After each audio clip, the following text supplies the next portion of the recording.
tell us about the United Kingdom as well. But Nigeria is so important because Nigeria is an emerging market. And one of the things that we were taught in buying shares is that you buy low and you sell high. Everything in Nigeria is low now. So if you believe it's going to get better, it means this is a time for you to cash in. If you are not buying to sell tomorrow, if you're buying for the future, if you're buying for legacy, what you buy today, in 25 years' time, you'll be amazed at what will result. I think we only need to look at the situation with Matthew Ashimolowo and his story for us to know that if you have the opportunity to invest in Nigeria, that you'll probably, be sitting on gold for whatever investment that you are investing. And this is the right time to do it. The Naira is 2,100 to £1. Never heard of such a thing before. My take here is about having the right mindset in a foreign land, a prerequisite to wealth building. Can I have my slides? Thank you. My name is Biodo Bisheson. I work here. Praise God. So it's important for us to have an understanding of the importance of mindset. Your mindset is very important. A proper mindset is crucial when we are navigating the challenges in a foreign land. Those of us who are here, this land is foreign.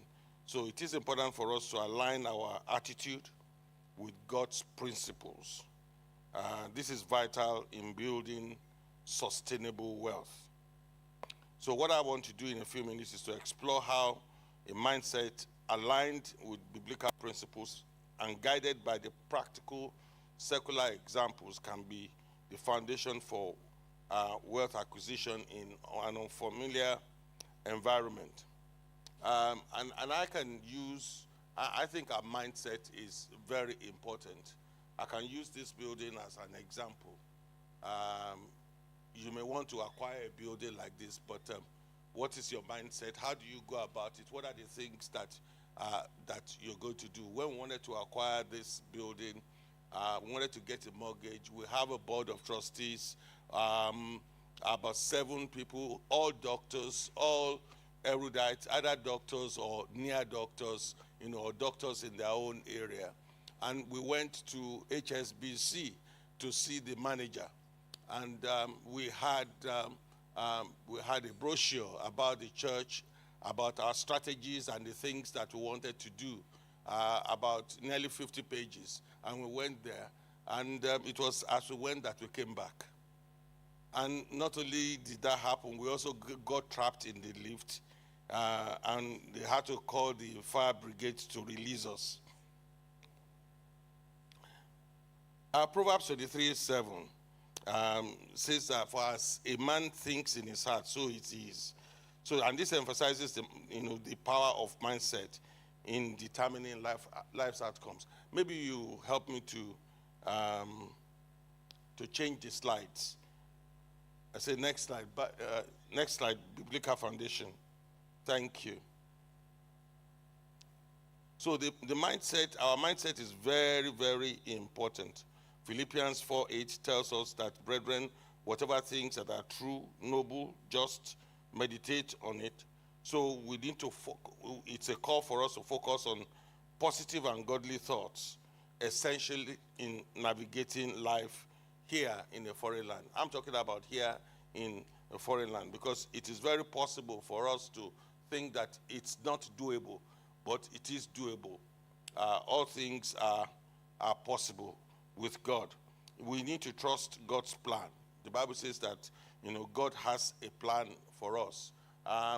You may be doing a 9-to-5 job or whatever combination or permutation, maybe doing 2 or 3, but it is important for us to have a wealth acquisition mind. And the Lord will help us as we have the right mindset. We need to believe that God has a plan for us, and that God's plan provides confidence and provides direction. And we need to be faithful. And when we are faithful, we find out that we find favor. And I just want to use a biblical example of Joseph in a foreign land in Egypt. In Genesis 41 to 44, he was a slave. From a slave, he became prime minister. And he did that because he had, the correct mindset. He knew he could do it. And he was not going to be influenced by the trappings, the common trappings, like the woman who said that she would give him her body. He had a mind. He knew he was going somewhere. He had a dream. God gave him a dream right from the time that he was young. And it makes me remember, what Paul said to Timothy, that you should stir up your gift. And it was as a result of the fact that he had a mindset of stirring up his gift. And that was what took him from Potiphar's house. From there, though he went to prison, he continued to use that mindset. That mindset got him out of prison. So it is very possible for us to have the mindset of it can't happen. We're being discriminated against, and thereby miss out on many things. We need to have a positive mindset, a godly mindset, just like Joseph, just like Daniel in Babylon. If you remember, that when Daniel and his cohorts were captured, the king, said something, and the Message Bible, really enunciates it. It said that they said they should gather together, some Israelites from the royal family and nobility, young men who are healthy and handsome, intelligent, well-educated, good prospects for leadership positions in government, perfect specimens, and indoctrinate them in the Babylonian language and the law of magic and fortune telling. So it looks like a kind of a cross-section of the people in this room, educated, intelligent, who wanted something better, thereby came to this land. So it should not be that we're just coming for 9 to 5. It should be that we're coming for wealth acquisition. And a lot of people have been able to do it. From the secular example, Andrew Carnegie was immigrated from Scotland, and he became a leading industrialist. And the principles were hard work, innovation, philanthropy. Next slide, please. Yeah? Okay, you got it. And then, and Sundar Pichai, the CEO of Google, originally from India. So it means that it doesn't matter where you are from. It's very interesting that, you mentioned that, the Indians have taken over Britain. They've taken over America as well. Most of the low-level jobs in America that Americans don't want to do have been outsourced to India. CEO of Apple, CEO of Google, they are all Indians. And the principle is that of adaptability, continuous learning, and visionary thinking. And the Indians will adapt. If an Indian buys a house here next to you, before you know it, in 5 years' time, that street will be populated by India. They are extremely adaptable. They speak with one voice. We are very individualized in whatever we do. And the fact that we are very individualized in whatever we do is one of the reasons why this place is not very full today. Because everybody is thinking, oh, it's Rolad's thing. How does it affect me? But forgetting the fact that it's free. People pay for meetings like this. And that's one of the problems that we have. And I pray that, God will help us. So another mindset we need is that of resilience and perseverance. We need to be resilient, to overcome, challenges. Challenges will come, setbacks will come, but we need to be resilient. We need to be adaptable, and we need to learn. I remember when I wanted to mortgage my property, and the bank was giving me problems because I wanted to free some capital so that I could invest. Toba was the one who helped me. It took us time. I think there was a tinge of racism, but we refused to see it. It is very easy for us to celebrate it, to advertise it, but we need to run, as if it's not there. You need to focus on what you want to get. So faith and vision is very important, as enunciated in Hebrews 11:1, that faith is the substance of things that we hope for, the evidence of things that we do not see. We need to have in our mind's eye, what exactly is it that we are looking for? What exactly we are looking for. Without that, one may be a young man, you find out that 10 years will just go, just like that. Diligence and hard work. One of the things that I will notice in this land is that people are always looking at you. You may think that people don't know. People will look at you. Our neighbors, they tell us exactly, they can tell us how we spent our 24 hours. People are studying you. And as a result of the fact that people study you, they see you go out, come back, you are hardworking and all that. There are so many favors that can come to you. There are so many opportunities. My daughter is in Nigeria as of this point in time doing an internship in architecture. I remember when she finished, one of our neighbors just came to congratulate us and say that, oh, if you want a job, I can link you up with somebody. So that's the kind of mindset. If we're diligent, if we are friendly, we would find favor. Amen. So we need to use wisdom and integrity, practical steps. I'm not going to go through Joseph's case again. Challenges in a foreign land, cultural differences, navigating unfamiliar customs and language. We need to be ready to learn. We need to be ready to learn. We need to be ready to change our language, change our diction. Sometimes I'm speaking English, even after spending 30 years in the United Kingdom, and somebody is saying, I can't understand you. I say, I can't hear you. You can't hear me, or you don't understand me, because I'm speaking perfect Queen's English. I had A1 in English language. I studied English language and English literature. So we need to understand that there will be cultural differences and colloquialism and all that. We need to understand, we need to learn it. There will be discrimination and prejudice. Are you going to let that stop you, or are you going to overcome that? There are also going to be economic barriers. So you need to learn how to leverage. The first time we were going to buy a house in the United Kingdom about 30 years ago, we bought it for £65,000, and I had 5 credit cards that were maxed out, and because there were demands from home. And the person who sat with us said, why do you have so many credit cards? I said, because there are demands from home. Go and get the credit cards down, so that we can get a mortgage for you. But by the grace of God, we got a mortgage. I bought that house, was $65,000. I sold it $130,000. That is one of the greatest regrets I have. That I sold the house for $130,000, because the house now is worth about £600,000. So that's the way.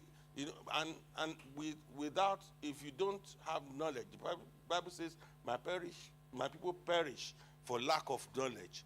You need to know where, to get that knowledge from. Associate with people who are going to give you that knowledge.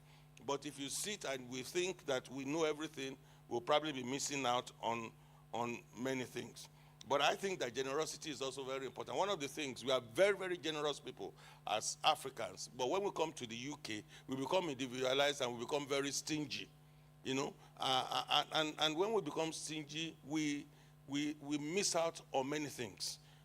About 15 years ago, I helped a young woman, and her husband. I helped them to, I paid for the IVF for them. I was not expecting anything. And as a result of that, that person, that act of generosity turned into a windfall for me. That wasn't what I was expecting. And as of this particular moment, that couple have built for me about 21 units in Nigeria, free of charge, just because of one single act of generosity. So, because we all wear jeans and t-shirt, you may be sitting next to a millionaire on the train and you don't know. So just one act of goodness, one act of kindness, just having that mindset, of generosity, that mindset that you want to help somebody, who can you help? Who can you give a biro to, a pencil to, £1, stuff like that. You will be meeting somebody at their point of need, and you don't know who is going to be able to help you tomorrow. So this lady built 21 units for me. I did not pay for any plan. I did not pay for any drawings. I did not pay for civil engineering, whatever, free of charge. Didn't take a single penny from me. So I know time is gone. So we need to adapt. In this land, cultural adaptation, know how to face discrimination with the right mindset, rooted in faith, resilience, and adaptability is vital for building wealth. And I pray that as the expert, like I said, I'm not an expert. I'm just talking principles. And those principles have worked for many people, and they are working for me. When we now put knowledge on top of principles, I'm hoping that I'll be associated with many millionaires in the years to come. God bless you. Thank you.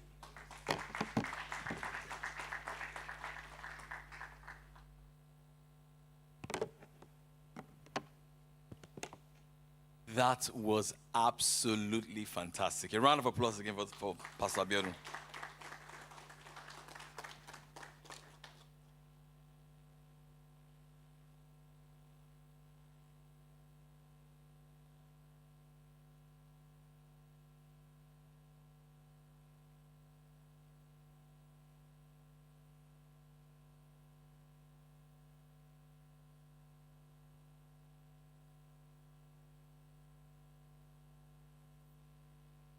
Thank you very much. A round of applause again for Pastor Abiodun. That was fantastic. He said that we should have the mindsets to overcome challenges as immigrants in this land. Very important. He says that the act of goodness, you never can tell, because think about it. The upside of his goodness is unlimited, but the downside is very limited. What was the downside of the goodness? The people may not regard him, but think about it. The upside of that decision of helping that couple, it's unlimited, and it has not even started yet. But the downside is so limited. So that was very powerful, sir. Thank you so much for that. Thank you so much for that.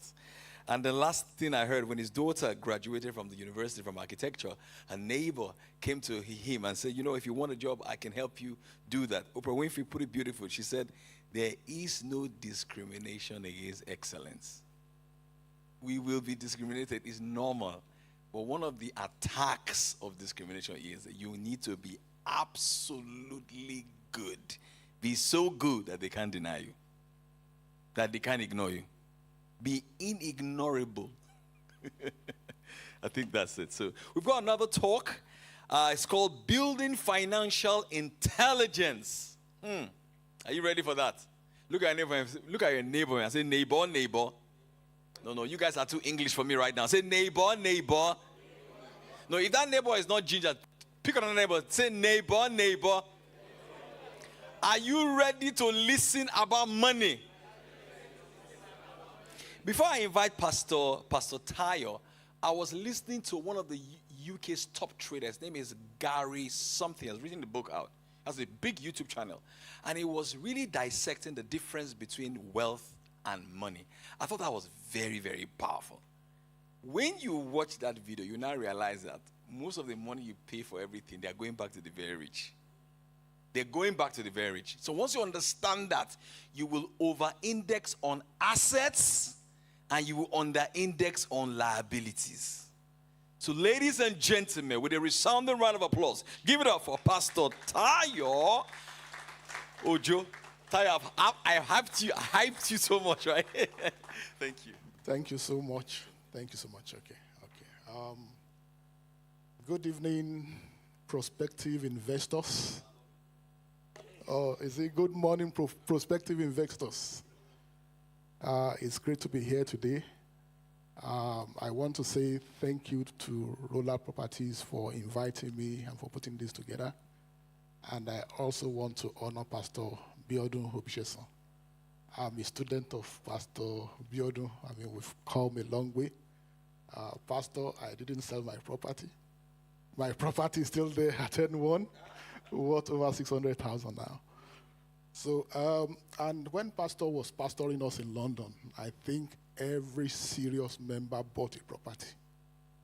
Every serious member.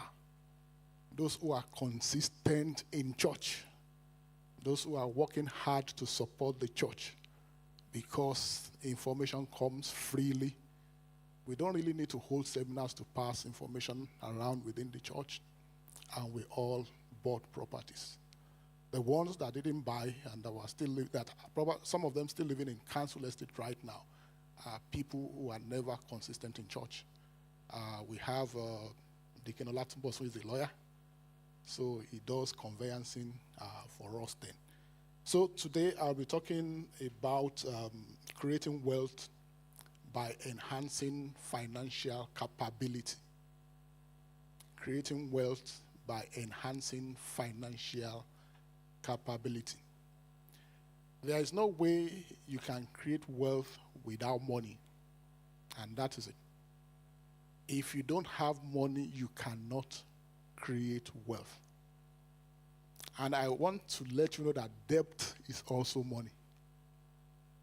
If you don't know that debt, it's also money. And why is debt money?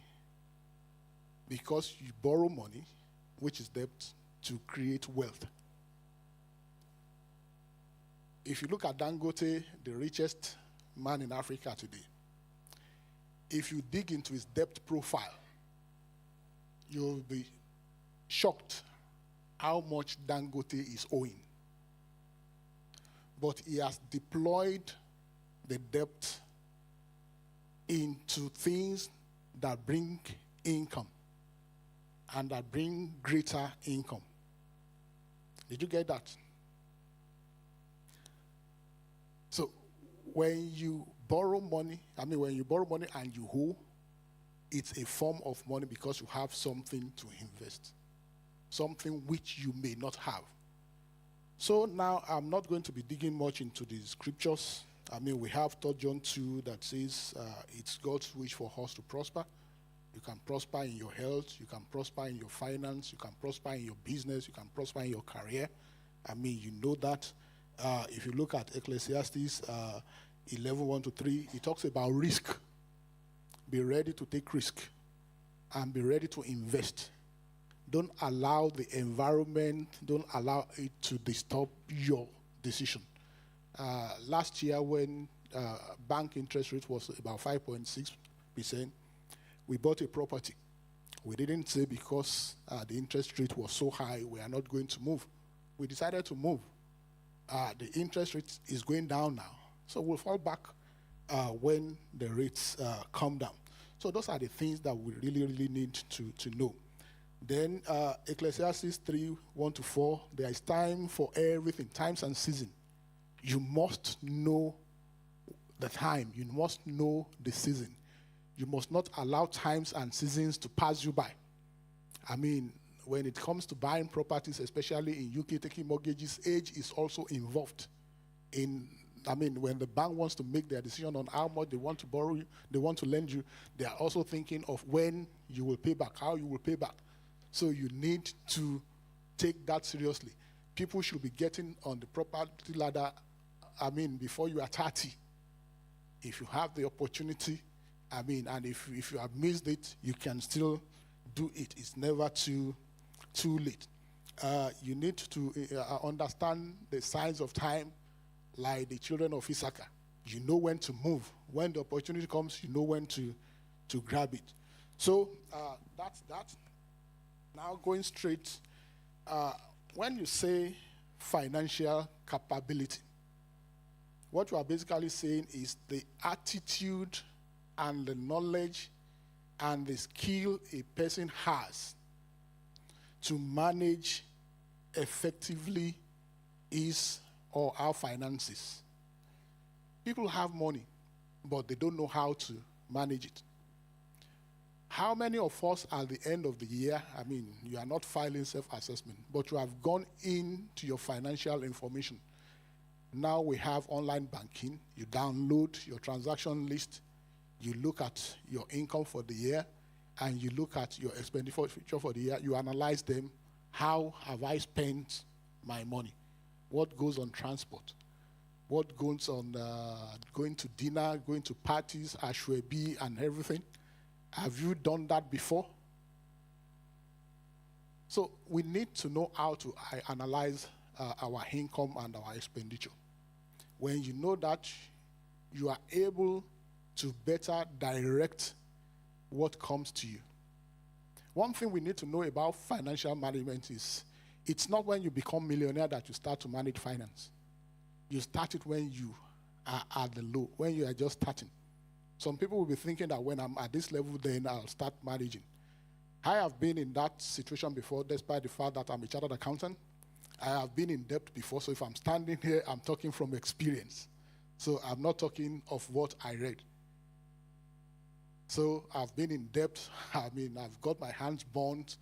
When I was remortgaging my first property, I had to pay about $17,000 to clear off a credit card that was not really necessary, because I love buying packed shirts. I love buying suits.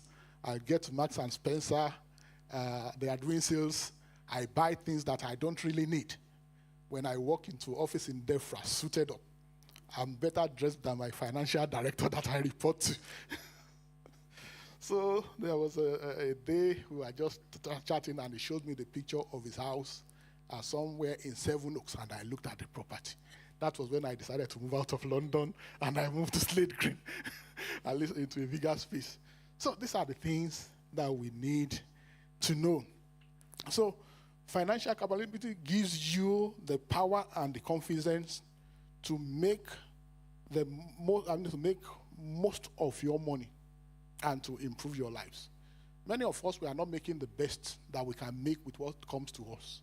We just filter them away on things that are not really necessary. There are things that we need, that if we don't have them, we won't be able to fulfill life. And there are things that we do not need. It's a want to show off, to show your neighbor that, yes, I'm equally up to you. I'm better than you. I can't compete with Pastor Biodun, whichever the case. You understand? But I may want to be like him. You understand? But it will take me time. I must build my finances to that stage. So I'm not saying because he bought something, I have to buy it. Did I really need it? So those are the things that we also need to learn, so that we know how to keep our money aside. With financial capability, you are well able to manage your day-to-day income. How many of us have seen footballers, I'm not following the slides now, I'm just talking, that have earned 100,000 a week for 5 years, declaring bankruptcy? What happened? Lack of financial management. So no matter how much you earn, if you are not able to effectively deploy them, you can find yourself in a state of want, and there is no way you will be able to create wealth. You will not be able to create wealth. If you want to create wealth, your financial management principle must be spot on. These are properties that are available for sale. Who can buy them? Those who have the cash, or those who can access loans from the bank, or those who can pool resources together to buy them.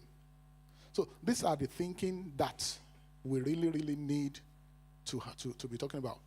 When Pastor Biodun was talking earlier, he mentioned something, economic barriers. Those are the things that constitute the economic barriers. If you can overcome those barriers, then there is nothing you will not be able to do. It will be so easy for you to acquire wealth. So I'm going to leave you with these principles. The first principle in wealth creation, I have about 6 key things. The first one is make money What did I say? You must make money. Make sure you have a work. Make sure you have a trade. Make sure you have something that you can make money with. The next one is keep money. When I say keep money, I mean don't waste money on things that are not necessary. Don't waste your money. I'm not saying you should be stingy. I'm not saying you should not spend money. You should spend money. But what are the things that are not necessary? Buying shoes and bags and actually be every month in and out is not really, really necessary. So make money, keep money. Number 3, multiply the money. Let your money make money for you. So that's what multiplying money is. The easiest way of multiplying money is just putting it in the bank, but it's still not a good way. Yeah? You can put 100,000 in a UK bank for a whole year and you won't make 1,000 at the end of the year. I have an accountant and I see a lot of bank statements. By the time they cut off, and that's 100,000 in the bank, you've not taken it out at the end of the year, net of taxes is not going to give you 100,000 pounds. Then you must create value input. How do you create value? What value can you create? What skills do you have? You know, we despise things. Little things that can make us extra money, we despise it. I have a daughter, my second daughter.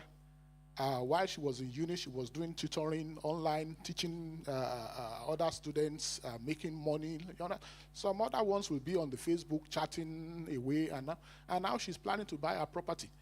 You understand? She doesn't know how to waste money. She knows the value of money. You must know the value of money, and you must make a good use of what comes your way. Then you need to delay gratification. Delay gratification. You may not need to treat yourself first. Now, that money you will have used to treat yourself, invest it. And the investment will give you the treat later. Then you must be ready to collaborate. There are times when you alone cannot source the funds you need to invest. You may need to pull resources together with other people to invest. So, and the first thing, wherever you are, make sure you are paid what you are worth. If you are not being paid what you are worth, you are not doing a charity there. You understand? If that's your job. I mean, if you are working for a charity, you know you are working for a charity. You know you are supporting them. But if that's your main job, make sure you get as much as you can get. Then you must maximize your income. There is nothing bad in 2 jobs as long as it doesn't separate you from God. You know, we're a people of faith.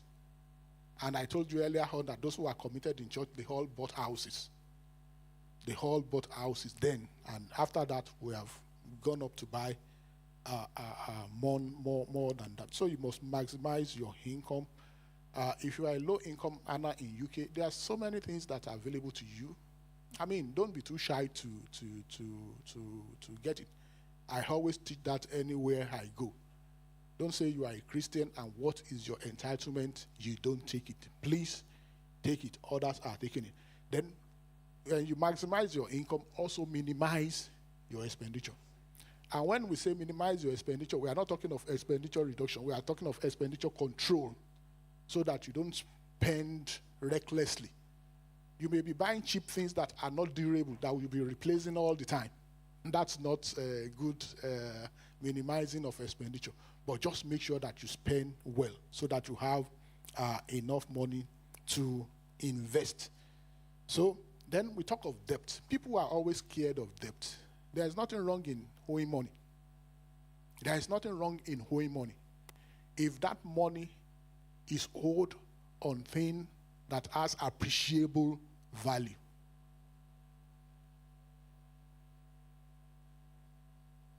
And property is one good thing.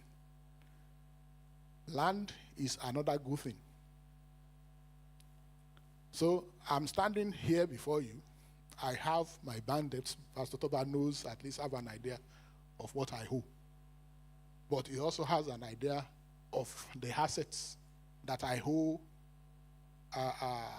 those debts on.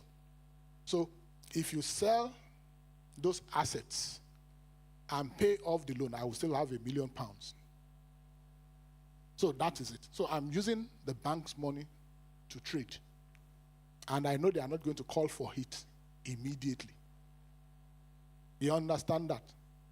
So, but that loan that you used to buy that Range Rover or the Mercedes Benz may not be the right loan for now, depending on your stage. Because the £550 that you pay back every month, it's enough to pay off part of the mortgage. I remember when I was remortgaging our first property, the broker was saying I should take out an insurance on the mortgage in case I'm not able to pay my mortgage. And I said, okay, how much is this insurance? It come up to be about £30 a month. I said, as a renter, as a renter, I do pay my rent. I'm not really going to find myself in a situation where I'm not going to be able to pay the mortgage, and considering the level of the mortgage we are paying them. So I said, if I had that £30 to the mortgage repayment, how many years will that cut off my repayment? So we discovered that if we had it extra £30 every month, it will cut off my repayment years by 2 years. So if I keep that £30, there's probably that I spend it. So I say, okay, increase our repayment by £30, which it did. Then it brought our repayment period from 20 years then to 17 years. So these are some thinking. When you go to a broker, when you sit with a broker, you must be able to think. When they say interest rate, 4%, what does that translate to? What does that translate to? You must be able to quickly do a rough calculation. When they say a setup fee, there are times when paying the 1,950 setup fee might even be better for you when you factor in what it will give you as an interest. You understand? So you may be thinking, let me take the 800 setup fee and take this higher. So those are the things that you need to know. Those are the financial intelligence that you need to develop, because those are the things that will help you. Without money, it's going to be difficult. But when I say without money, money is the ability to get that money. You don't need to have it yourself. The banks are there to loan you the money. The banks are there to help you. Have you put yourself in a situation that you can get it? Is your credit rating good enough? Will it attract you a good rate of interest when you apply to the bank for money? So these are the information that you need to know. Avoid debts at all costs. Avoid debts, because they will factor it in when they want to. Is my time up? Okay, I'll be leaving now. If you go for a mortgage, credit cards, they are not free. They are more expensive. Don't live on credit card. Yes, you can have it, but don't make it your everyday get by. It will mark you down when they run a credit check on you. So I'll be stopping there, and later, if you have questions, I'll be able to take it. Thank you very much.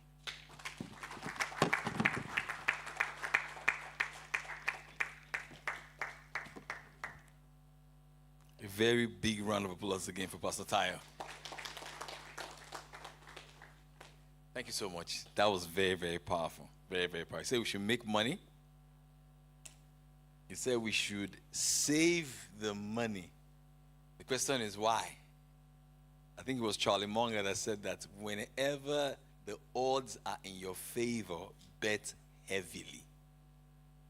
So that when you save the money and the opportunity comes for the mortgage, the money you have saved, you use the bet word heavily. Seneca said that don't talk about being a good man. Be one. And we have a good man here, Pastor Abiodun, for giving us this space. A round of applause again. We want to say thank you. Thank you. So you're not just talking the talk, you're walking the talk. A round of applause again. Thank you. We've got one more speaker, and then we would entertain questions from the audience. Next on our list, we've got a great talk on climbing the property ladder. What you need to know. Ladies and gentlemen, give it up for Mr. Toba Oke. A round of applause, please. The stronger the clap, the more property you go on. You got 15 minutes. 15, okay. Thank you. Good morning, everyone. And I want to say thank you to Pastor Biodun for this opportunity and for Rolad for putting this together. So I'll just, because I have a very limited time, I just want to sample the audience because I have 2 slides so that I can maximize my time. Are there many first-time buyers here? If you are here and you don't have a property and you want to go on one, okay, I will see you at the back. I will see you later. We have a few. I'll just quickly, because I'm trying to balance, because there is difference between having residential and having a buy-to-let. So, but I'll quickly rush through the first-time buyer guide. So please, if you can put the first-time buyer guide on the monitor for us, please. For you to acquire your property as a first-time buyer, Pastor Tayo has already mentioned the fact that you need to save for a deposit, and for you to save, you need to delay your gratification. And one thing you should know, as a first-time buyer, generally with mortgages, but concerning your own situation, the higher your deposit, the lower the rate you will get. That is, the less expensive the loan will be. And rate changes at every 5% threshold. So 5%, because there are now 95% mortgages, 5%, 10%, 15%. And there's this thing, because people talk, by God's grace, I'm a broker. People will come to me and say, oh, I want to have 90% mortgage. I will say, look, it's not down to you, my dear. It's not down to you at all. Mortgages is about affordability. And affordability is determined by a lot of things. Pastor Tara mentioned on the fact that your credibility, which is your credit report. For me, that's where I start from. I always tell people, when people walk through the door, I say, listen, I need your credit report. I give them a link to download. I always use the illustration that for you to enter a building, you go through a door.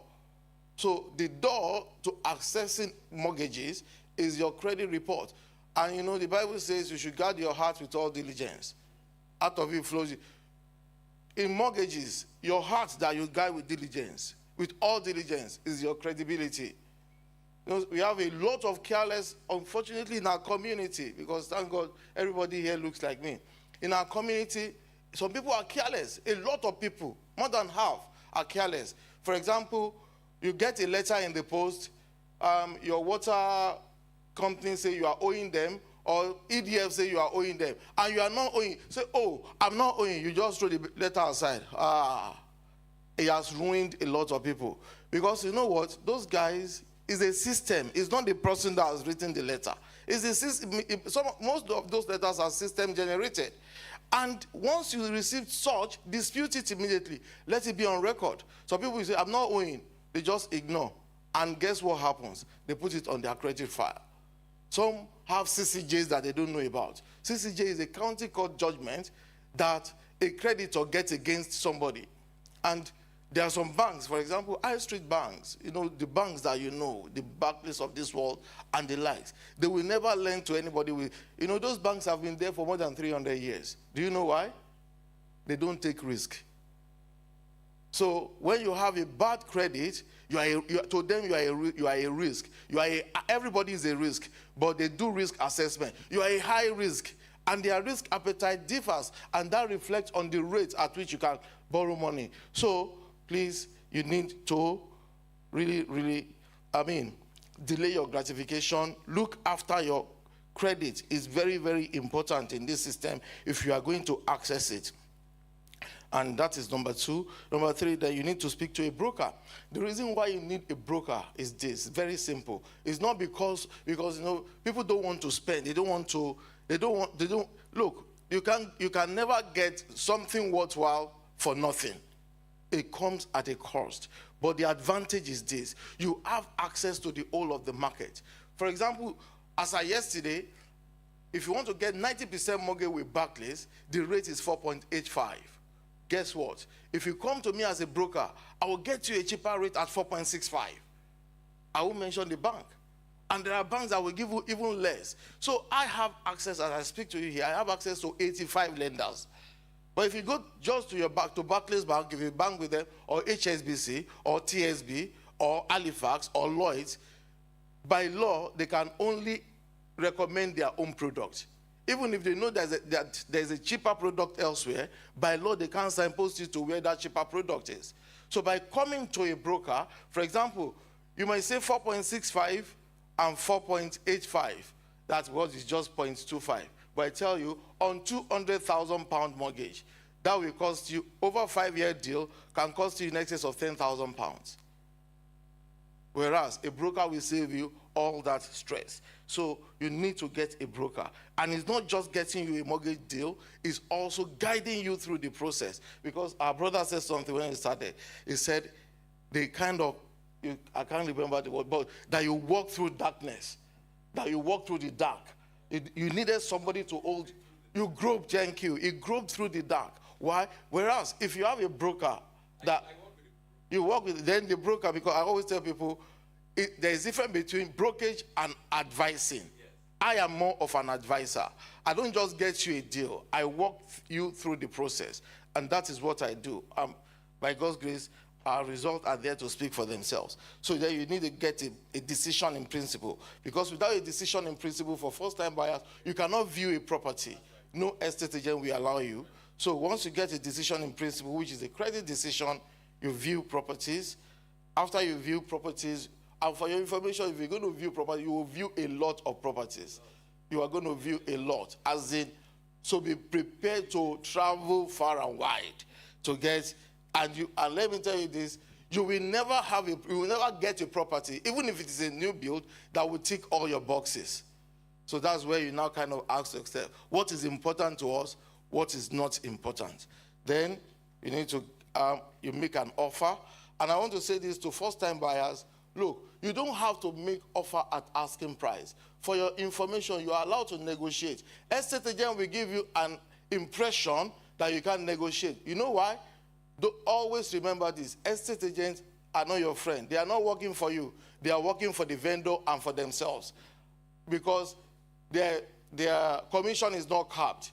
The more the asking price, the more commission they get paid. So, and you know one thing? Honestly, I don't know which one lies more, whether the devil or estate agents.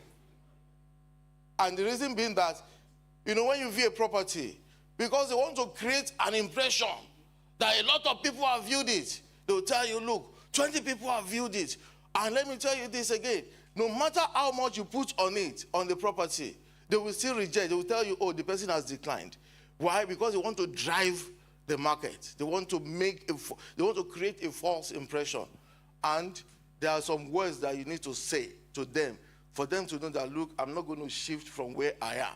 So they tell you, oh, you've made it, the asking price is 200,000. You put in, because of inexperience, you put in 200,000. They tell you, do you know what? Someone has just put in an offer that is better than yours. Is this the very best you want to put in? Meanwhile, guess what? Nobody has put in an offer. You are the only person. So they now want to make you compete with yourself. And because you are, especially women, your wife is telling you, I love the kitchen. I love that, you see. And now you two are saying, okay, you don't start. Look, you need experience beside you. Don't just go it alone. Then get a good mortgage deal, find a solicitor, get building and content insurance, exchange contracts, and then you have the keys. So if you have any question, we'll answer later. Now, coming to buy-to-let guide. For new landlords in the room, honestly, buy-to-let is my passion. By the grace of God, we live in our own house and we are also investors. Because, you know what? A wise man said, I will use 2 quotes before continuing. Warren Buffett said, if your salary is your only source of income, you are one step away from poverty. The reason?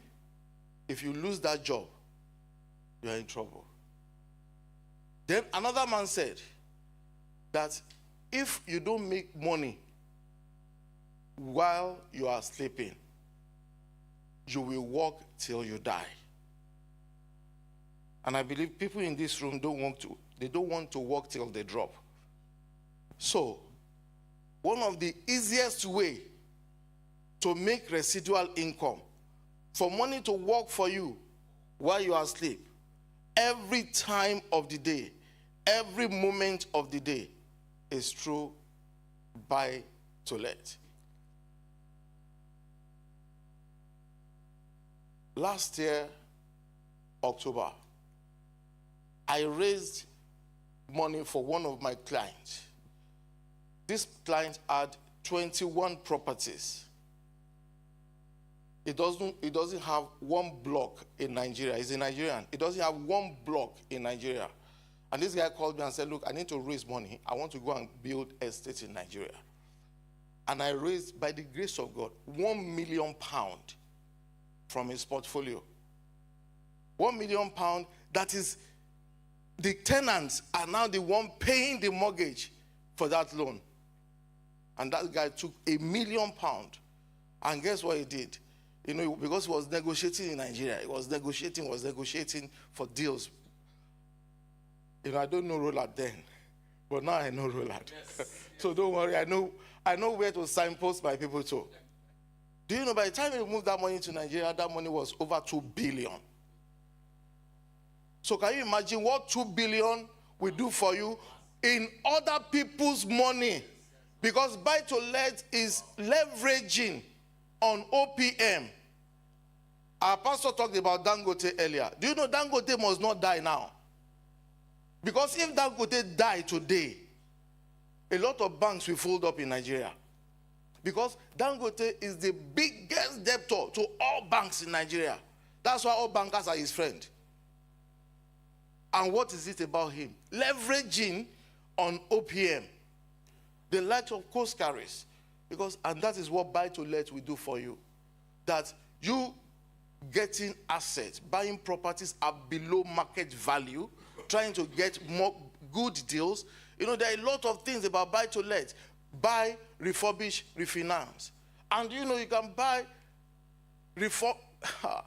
brethren, honestly, you know,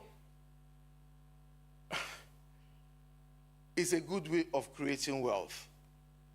It is a very good way of creating wealth. And I believe by God's grace, everybody in the room should push themselves to become an investor.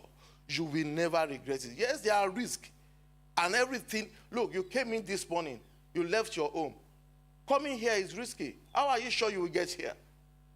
When you walked into this room, the chair you are sitting on, it was a risk trying to sit on it, because when trying to sit on it, if you had given way, you know, you could have break your back.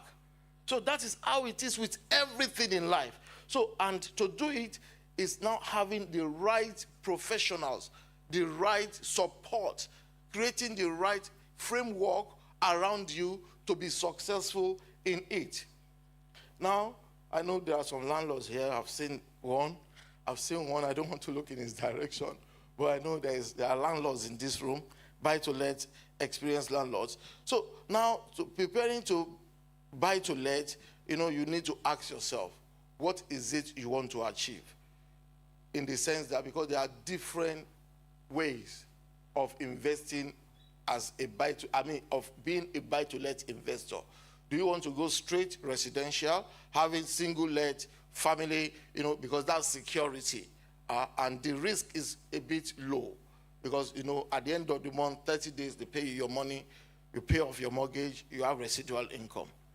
You ask yourself, am I after yield? Because there's what is called yield. And yield is the net of that comes to you at the end of the day. That is to say, yield is calculated as your rental income annually divided by the value of the property multiplied by 100. And the thing about yield is, the higher the property, because the graph for yield is inverted. And it's determined by, as I said, the rent and the property valuation. The reason why it's inverted is because the higher the value of the property, the lower the yield. If that makes sense to you. Does it make sense to us? Am I confusing us? Okay. Now, what determines property, as I said, you need to decide, and that's where education is important. Asking yourself, what method do I want to use to get wealth, create wealth? Am I in? And to tell you the truth, so that because of my time, the best way of making money in buy-to-let is long-term.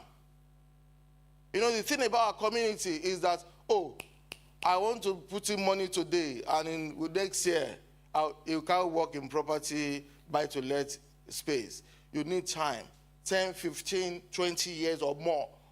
Where my office is, I've not digressed. I'm coming to the yield. I just need to use this as to buttress my point. The landlords, I know that, they have a lot of properties. But last year, they wanted to increase my rent. And I said, you can't increase my rent. I said, why? I said, because, look, I'm a broker. I know you have a few properties. That was what I said. You have a few properties. You don't give me any deal. And now you want to increase my rent. The guy said, by the way, as a point of correction, we don't have few properties. We have a lot of properties. You cannot call 76 properties few properties. 76. As I speak to you, the third generation is working in that firm. Their dad started with 2. Second generation came in, expanded it, and then 76 today. Coming back to the yield thing to explain it. Yield is rental income, your annual income, divided by the value of the property, multiplied by 100. And the higher the value of the properties, so for example, someone bought properties of 75,000, the rent is £500 a month. Another person bought a property of 405,000, the rent is £2,000 a month. Meanwhile, the £400,000 property, the mortgage is on 300,000. The rate at, let's say, today, average rate of buy-to-let is about 4.5%. So at 4.5%, that mortgage will be, it's about 5%, 5% for buy-to-let. Now, the mortgage on that 300,000 house is about £2,000. And their rent maybe 2,700. If you look at the yield will be going to be about 4-5%.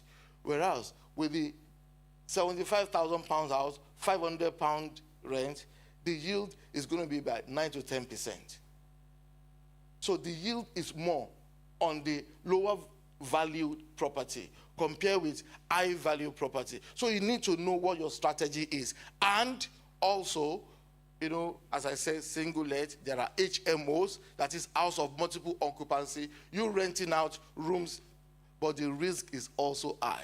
And the mortgage rate, because the rate of lending, the risk that the property poses or the business model poses, we determine the rate at which lending is given. So you need to ask yourself, is it holiday let that you want to go for? Understanding that market. So you need to understand everything that is in that space in terms of the methodology and what is obtainable there, and ask yourself, what is my own risk appetite? If you go for holiday let, for example, look at what happened during COVID. For 2 years, no holiday maker was coming. So what will happen to your portfolio? And guess what? You still have to pay your mortgage. So that's where you need to ask yourself, apart from the yield, even if the yield is high, what of if there are void periods? How am I going to mitigate that? So asking yourself questions. So questions, and more questions. So if you have questions, we'll be here to answer. Thank you, sir.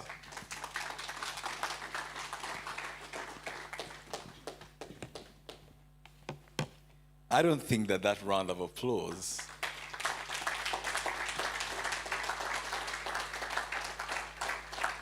equates the quality of information you just received. So can you give him an offering again of a round of applause?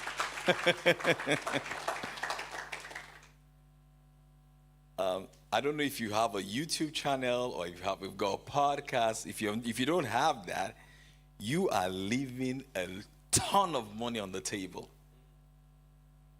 I need to have a conversation with you on that. Because I bought my property here in the UK off the back of a podcast. You need to talk to this world.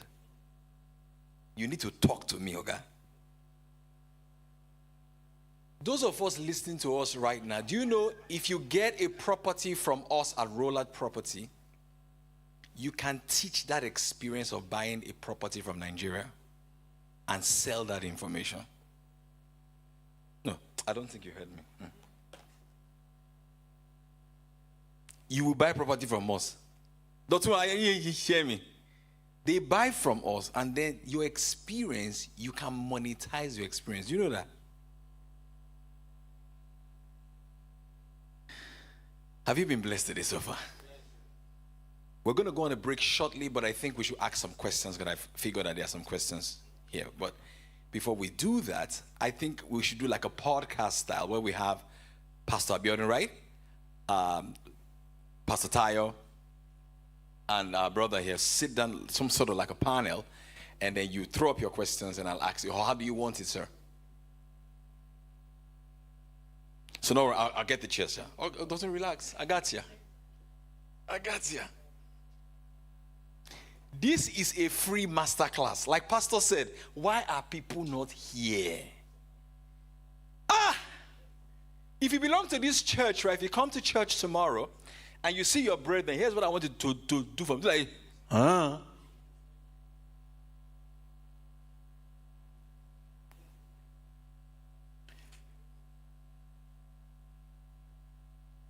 All right, so I'll call their names and then they'll take their seats and then I will coordinate the questions. Pastor Abiodun Obisheson, a round of applause. Thank you so much, sir.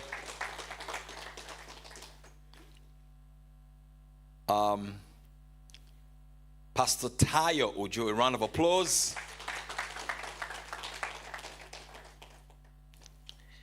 And Mr. Toba. Okay, a round of applause, please. So I will walk around the room if you've got a question. Doctor, how many people do we take? How many questions should we take? 15, okay, so I'll put the timer for 15 minutes. Okay, so you've got a question, obviously. No, you can stand up, you can sit down. I think my question is to the buy-to-let gentleman. So my question is to you, sir, about buy-to-let. Yes, sir. Your tip around investing in properties in Nigeria, is this only unique to an individual, or let's say I have clients, international clients that are interested in investing in Nigeria? What would be the sort of package I'll have to package to get them to invest in a buy-to-let property in Nigeria? Having that they're international, they're not Nigerians, they're non-Nigerian clients, but they're interested in investing in. No, so they want to invest anyway. So for me as a wealth manager, it's a case of find us property, tell us the turnaround, blah, blah, and things like that. And I'll usually do my market research. So if I'm trying to introduce Nigeria to them and value on a buy-to-let basis, what would be the niche or way to go about that? Just before you answer the question, I want to encourage everybody who's going to ask a question here. If you have the microphone, please tell us what you do. Because you never can tell who is in this room or who they know in this room. So, Mom, you're going to reintroduce yourself again. Because every opportunity you have to market to yourself, because exposure leads to experiences. In summary, I'm a subject matter expert in the financial sector, so heavily private banking, corporate investment, blah, blah. So at the moment, I'm a wealth manager. I've got clients globally, and I try to invest their money where I think will turn around for them in a year to 5 years. Brilliant. All right. So this Q&A is 15 minutes, so let's maximize it. Good. So you can answer. Yeah. So for foreign investors, the rate is massively high now. And when the cost of lending is expensive, it really impacts adversely on return. Because the essence of investing is ROI. And because of the risk at the moment, because there are few, it's demand and supply. When the supply is low in terms of the lenders, because the lenders that will lend to foreign nationals, people that are on visitors' visas, the lenders are a closed panel, just about 4. And as at yesterday, the cheapest of them is about 9%. And the fees are also very high. So it depends. If the investor is not really after ROI, that is high, that they just want to have a presence, because I know some that just want to have a property in the UK, and that over time it can then appreciate, fine. Of course, we have lenders that we can introduce you to. But if we have investors that are really after ROI, that they want return on investment from day one of completion, then if they are ready to pay high rates, and also the fees are also steep to also mitigate for the risk. So high rate, high fees, lenders fees, and packagers as well. So if the investors don't mind, of course, I have lenders that can look at the business.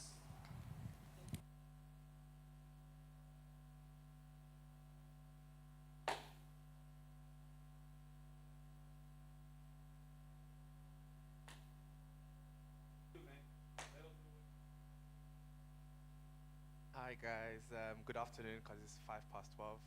My name is John Davis. I'm a management accountant. My question is for you again, sir. My question is, you mentioned about raising £1 million for one of your clients. So what I want to know is, if, for example, let's say you're an investor and you have a property and you've just remortgaged property, you're stuck in the deal for the next 4 years, but you have some, let's say 50 to 100K in the equity in the property. How do you navigate to then leverage that to buy another property? Do you get my question, sir? This real life example, just we're in August now. July, because there's this client of mine, he bought a property 2 years ago, somewhere in the northern part of the country. We bought the property for 157,000. His initial outlay was 33,000. We did a 2-year deal, and then we came to the end of the deal just last month, and guess what? The property has appreciated 180,000. I was able to release 14,000 for him from that property. Meanwhile, remember, his initial outlay 2 years ago was what? 33,000. Which investments will you put your 33,000 towards? And in 2 years, in fact, the 2 years will be 10th of October. So in how many more? 22 months, he got 14,000 return.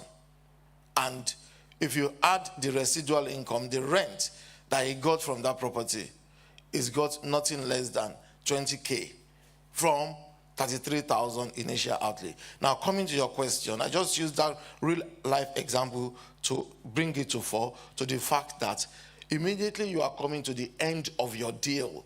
And that's why, the time you are fixing your products for is very, very important. And the kind of equity and the market you have invested into. So all that, because there are a lot of factors. By the time you add all those factors together, by the time you are coming to the end of your deal, you want to know, how has properties performed in the area I've invested into? If properties are doing very well, then it's a time to cash. And as I said earlier, it's a long-term thing. You are not cash, like this 14,000 that we are releasing, is not using it to go and buy Lamborghini somewhere or buy clothes and nice suits, as Pastor Tayo said earlier. Guess what we are doing? We are already talking to other lenders, and is adding his own savings to that 14,000. We are buying another property because we need to, get traction, maximize that opportunity. So it's when you come to the end of your deal, Ask yourself, how is property performing in the area? How much equity have I got in here? If you have a sizable equity, there is no point sitting on that equity. Release it. Let it sweat for you and create wealth. Thank you very much, sir. You're welcome. What you're saying, sir, is that there's no way, there's no lender out there that would look at that property and say, you've got this amount of equity in the property, I can lend you the deposit for another property on that equity. Yeah, they will lend you. Okay, so there are lenders like that. That's what I'm saying. It's really, the thing is this, you've got to release the equity before you can reinvest. But you can't release the equity when you're stuck in the deal. No. You can release it. The only danger is if you are in a fixed product, you will have to pay an early repayment charge. It's called ERC. You will pay ERC. But if you are on a standard variable, which is not really common for an investor, because investors are savvy, they don't want to pay too much interest. But just in case you are on standard variable deal, of course, anytime you can release equity in the house. Thank you so much, sir. All right, good. Can I just quickly say that if you are on a fixed mortgage and you still have some years on it and you want to leave, you need to sit down and calculate the ongoing interest you will pay and compare it with the exit fee. So you will know if it's better for you to just pay the exit fee and remortgage and go on to something lower, getting more release equity and invest your money on some, than get stuck. So the exit fee will be there. You can't shy away from that, but you can always do your calculation. Paying this 5.6 for the next 6 months or exiting now. Which one is cheaper? Paying 2,000 pounds to exit or staying and the interest rate adding up to about 4,000. So those are the calculations you should be able to do or get a broker to do for you, and you make your decision. All right, so we've got opportunity for just one more question before we go on our tea break. Yeah. There's still time for questions, so don't worry. Hello, my name is Anderson. I'm a surgeon. Thank you for asking that question. It was one of my questions. My other question is, what's your take on buying close to where you live if you're doing a buy-to-let? Because the truth is, for some of us who live around here, finding deals like 107K houses may not be easy. And then some people will say, if you don't stay near to where your property is, you might find it difficult to manage your property. So what's your take on it, bearing in mind that a broker like yourself may not be able to offer advice regarding business models for properties around here, because maybe you live elsewhere, etc. So what's your take in general? When it comes to buy-to-let, there must be no emotions, because it's emotions that makes people want to invest close to where they live. And for your information, I'll answer the question, but I just want to correct this misconception. Even if you can afford to buy close to where you live, please don't ever manage your own property. Give it to an estate agent. Because if you manage it yourself, it's recipe for headache. Someone will call you 1 a.m. in the morning and say, oh, my eating is not working. Or, you don't want that. So now, coming back to your question, honestly, buy-to-let, the essence of it is for you to create wealth.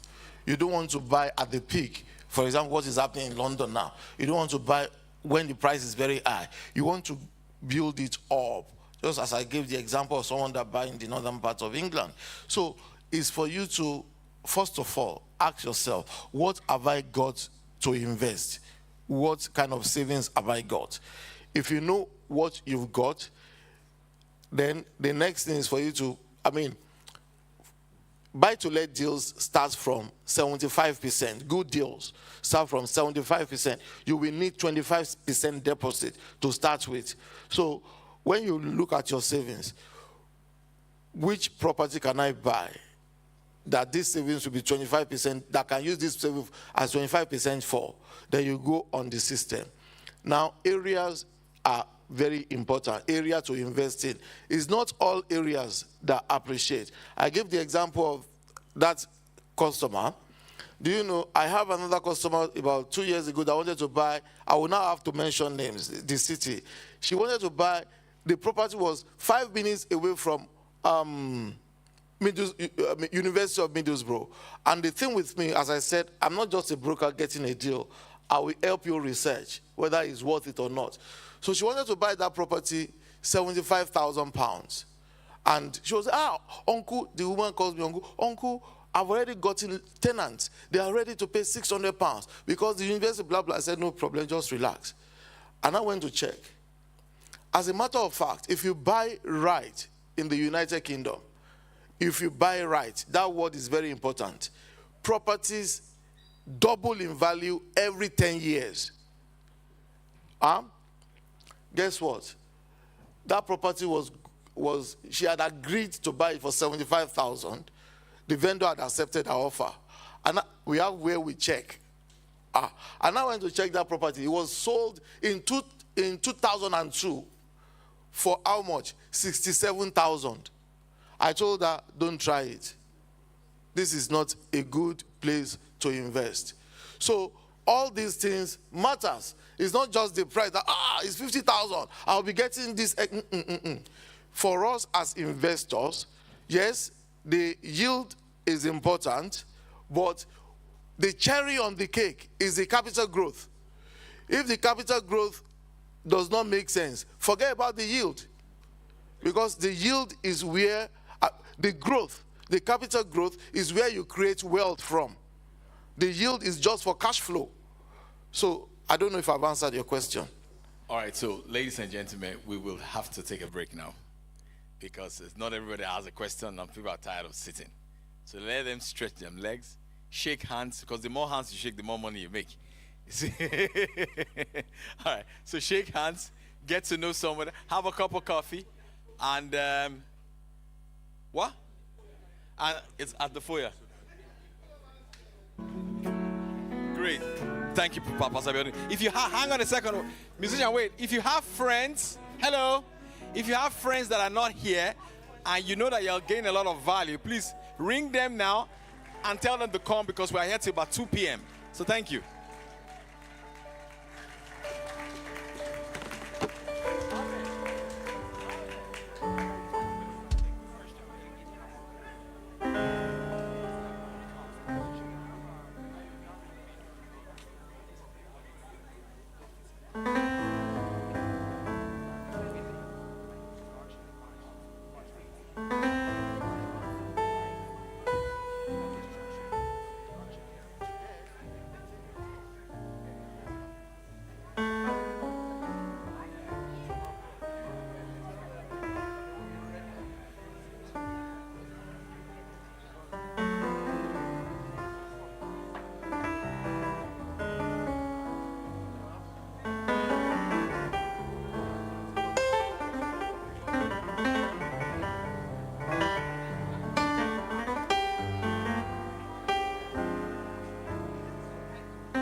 So that piece was, and I wasn't able.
you play our Rolad video again one more time?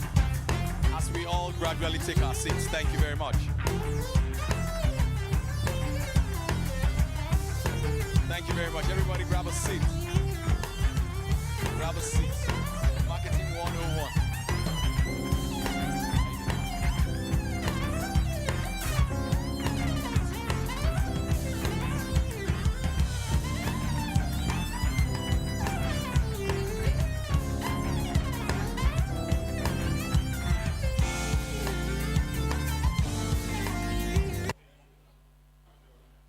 Please, can you play the video?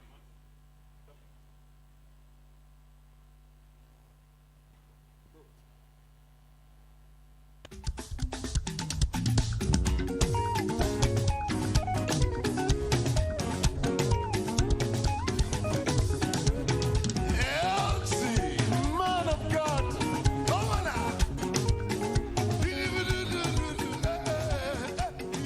And see interruptions. Quite spacious. Two helpers living here. Every unit has their car park spaces. Let's go inside and see.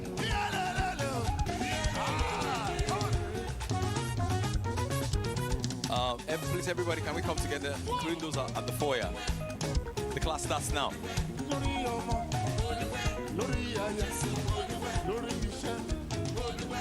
Man, with the way the economy started this year, All right. and the inflation was just swinging everybody left and right, Yes, how sir. were you able to cope? Even though the prices were going up, for quality, we cannot compromise on quality because it's one of our core values. Have you seen the plan of this? Oh, yeah, I saw it. It's quite impressive. Let me show you. Oh, let's All go. right. We need to be safety compliant. All right, that's right. And I can see this foundation. Yes, so quality only. Very solid. Quality only. I can see you only go for premium Yes, and so quality. at Rolad Properties, we build homes and we unlock dreams.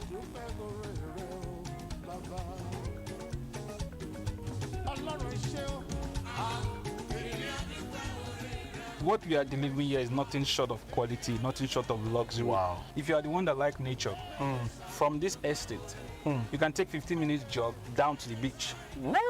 Accessibility is top notch. You have all this route advantage in this area. Another beautiful thing about this location is that you are in the middle of the new Lagos. Wow. Rental income in this area is already around 2 million, 2.5. So whether you're buying for investment, you can't get it wrong. Whether you're buying to live there, you also cannot get it wrong. One thing in Rolad Properties is that you are guaranteed of security for your investments. Seriously, I'm really impressed. So guys, if you are looking for a perfect blend of luxury, comfort, and smart investments, look no further than First Fountain House by Rolad Properties, Yes. where we build homes and we unlock dreams. Oh shit. Don't sleep on it. All right. Welcome back, everybody, from our tea break. I guess some people are not here at the moment. I don't know if we can let them know at the foyer that the class has started. So before I bring up our next speaker, who happens to be the Chief Executive Officer and the founder of Rolad Property, I'd like for you to, look at the person sitting next to you and just ask, what have you learned so far? Maybe just have a conversation. Look at the person sitting next to you and tell them, what have you learned so far? Or what do you intend to do differently off the back of the things that you've just learned?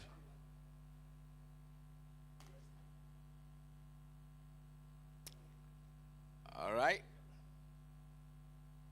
If you have a phone and you know the person that was sitting next to you and they are at the foyer, can you please call them that we're about to start? Is it possible? Because we were much more than this when we went out for break.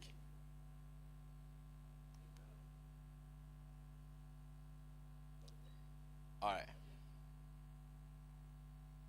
Okay. Okay. Mr. Dotun, are you around? Okay.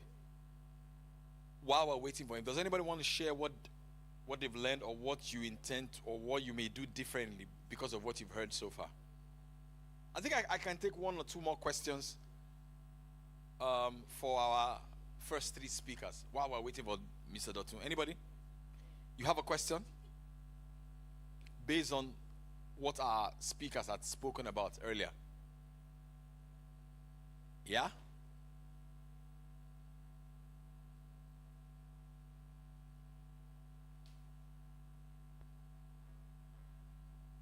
And there were a lot of questions.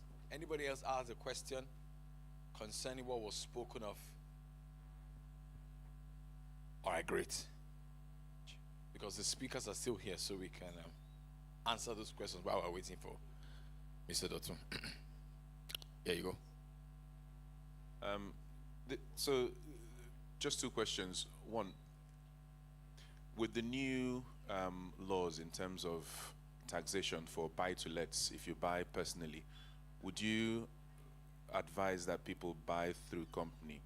And if one is buying through company, something I heard, I don't know how possible it is, that you can lend to your company and get your company to pay you back interest only. I'm not sure how true that is. We have an accountant in the room, and we also, I will just quickly touch on both questions and I'll pass the mic on to him. The thing is, the way this system is structured, the less things you have in your name, the better for you. Honestly, you know, some people will buy stuff and say, put my name, write my name very well. My name is Olorutoba Abraham Akonde Olawale Oke. Write it properly. And you don't know that you are creating a tax liability for your family by the time you are not here. So, buy to let better with having it under a limited company. The reason, apart from the fact that, you know, the tax stuff, you need to think about the next generation. Because in a limited company, it can go to the next generation without any inheritance tax liability. Then, in terms of the rate you can get, the mortgage product, for example, if you are a higher rate taxpayer or additional rate, the borrowing you can get will be tied to your income.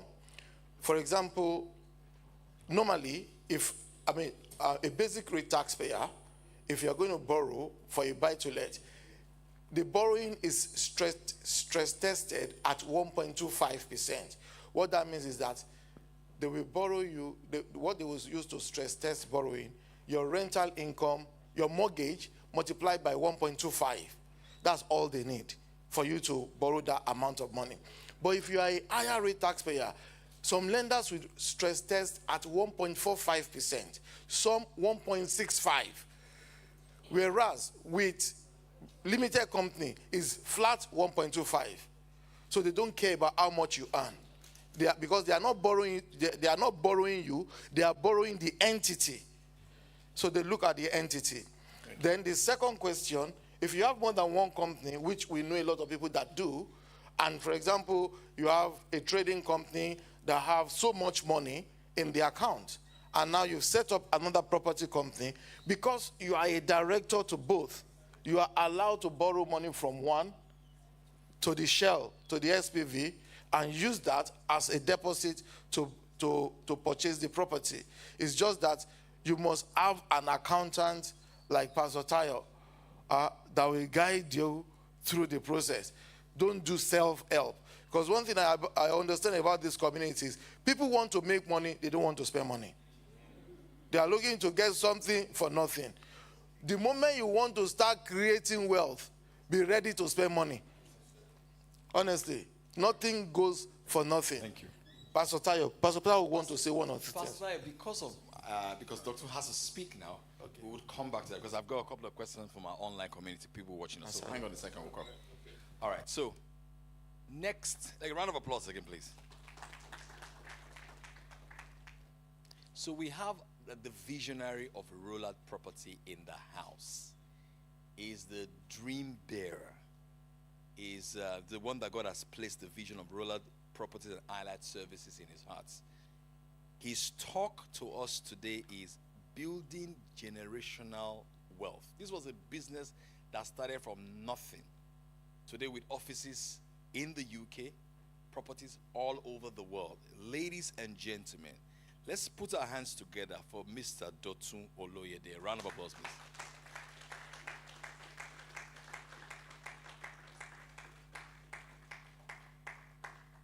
Okay, did he step out?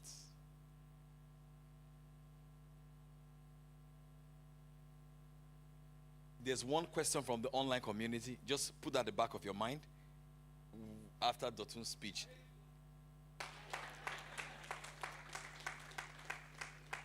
All right, your slides ready? Thank you very much. Thank you.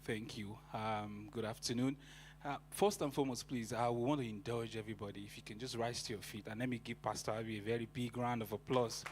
Please do it. Do it for. Thank you very much, sir. There are not enough words to say thank you. I just want to say thank you. Please, on behalf of RAPO, can you say thank you, Pastor Abi? All right, thank you. Please have your seat. Thank you once again, sir. It's a privilege to be here, to be hosting this World Summit. This is the second edition. Last year, we had the first edition in London, Intercontinental Hotel, and right there, it was an eye-opener for me. I realized that people actually want to do things, they just don't know how. Not everybody is not interested in doing these things. They are not just sure. And sometimes it's very, very unfortunate when you find yourself in circles where all they have is bad news. When you say, I want to do it, they say, no, don't do it. Oh, I did this, I did that, this is what happened. But I can tell you for free that there are a lot of people who have taken major steps in investing in Nigeria and they've gotten fantastic return. In this room alone, without mixing what I have more than 10 of our customers and clients seated in this room. And that's a testament to what we do. And last year, I remember starting my presentation by saying that why should you invest in Nigeria? I started talking about everything that is wrong. And 1 year later, almost everything that is wrong has doubled. And the intriguing thing about it is that it's scary when you hear all these things and all. But I always maintain that every Nigerian must have a Nigerian game. Maybe there are people from other nationals in this room, some other African countries. You must have your own country game. I have this pathway that I draw of mentality of Nigerians when they first of all come to in the UK. The first thing, most people, they want to take their passport. When they arrive, when you say they don't want to hear anything about Nigeria, I'll never go back again. Then they get to a phase where they are settled. They've ticked all the boxes of what they would like to do here. Then often you then see at that third phase, they now begin to think about home. They always get back to that cycle. I've met a whole lot of people in their advanced age. They always feel like, oh, I want to go back home. They're always trying to do things back home. And my question is, why not start early? You have all the opportunities to do that. Now is the best time. The currency is, and it's not going to remain this way. It's not going to remain this way. And you want to take advantage of the opportunities you have now. The properties back home in Nigeria is as if people in the UK and diaspora are getting 50% discount because of the currency. The price hasn't really changed, but you have stronger currency. So I just want to take us through a couple of opportunities you can tap into in our own company. Just give you basic opportunities that you can tap into. The name of the organization is Rolad Properties and Allied Services Limited, and we've been in operation for 6 years.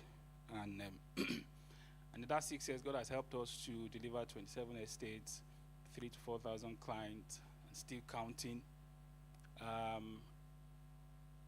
Quite a lot of people from the diaspora who are doing business with us.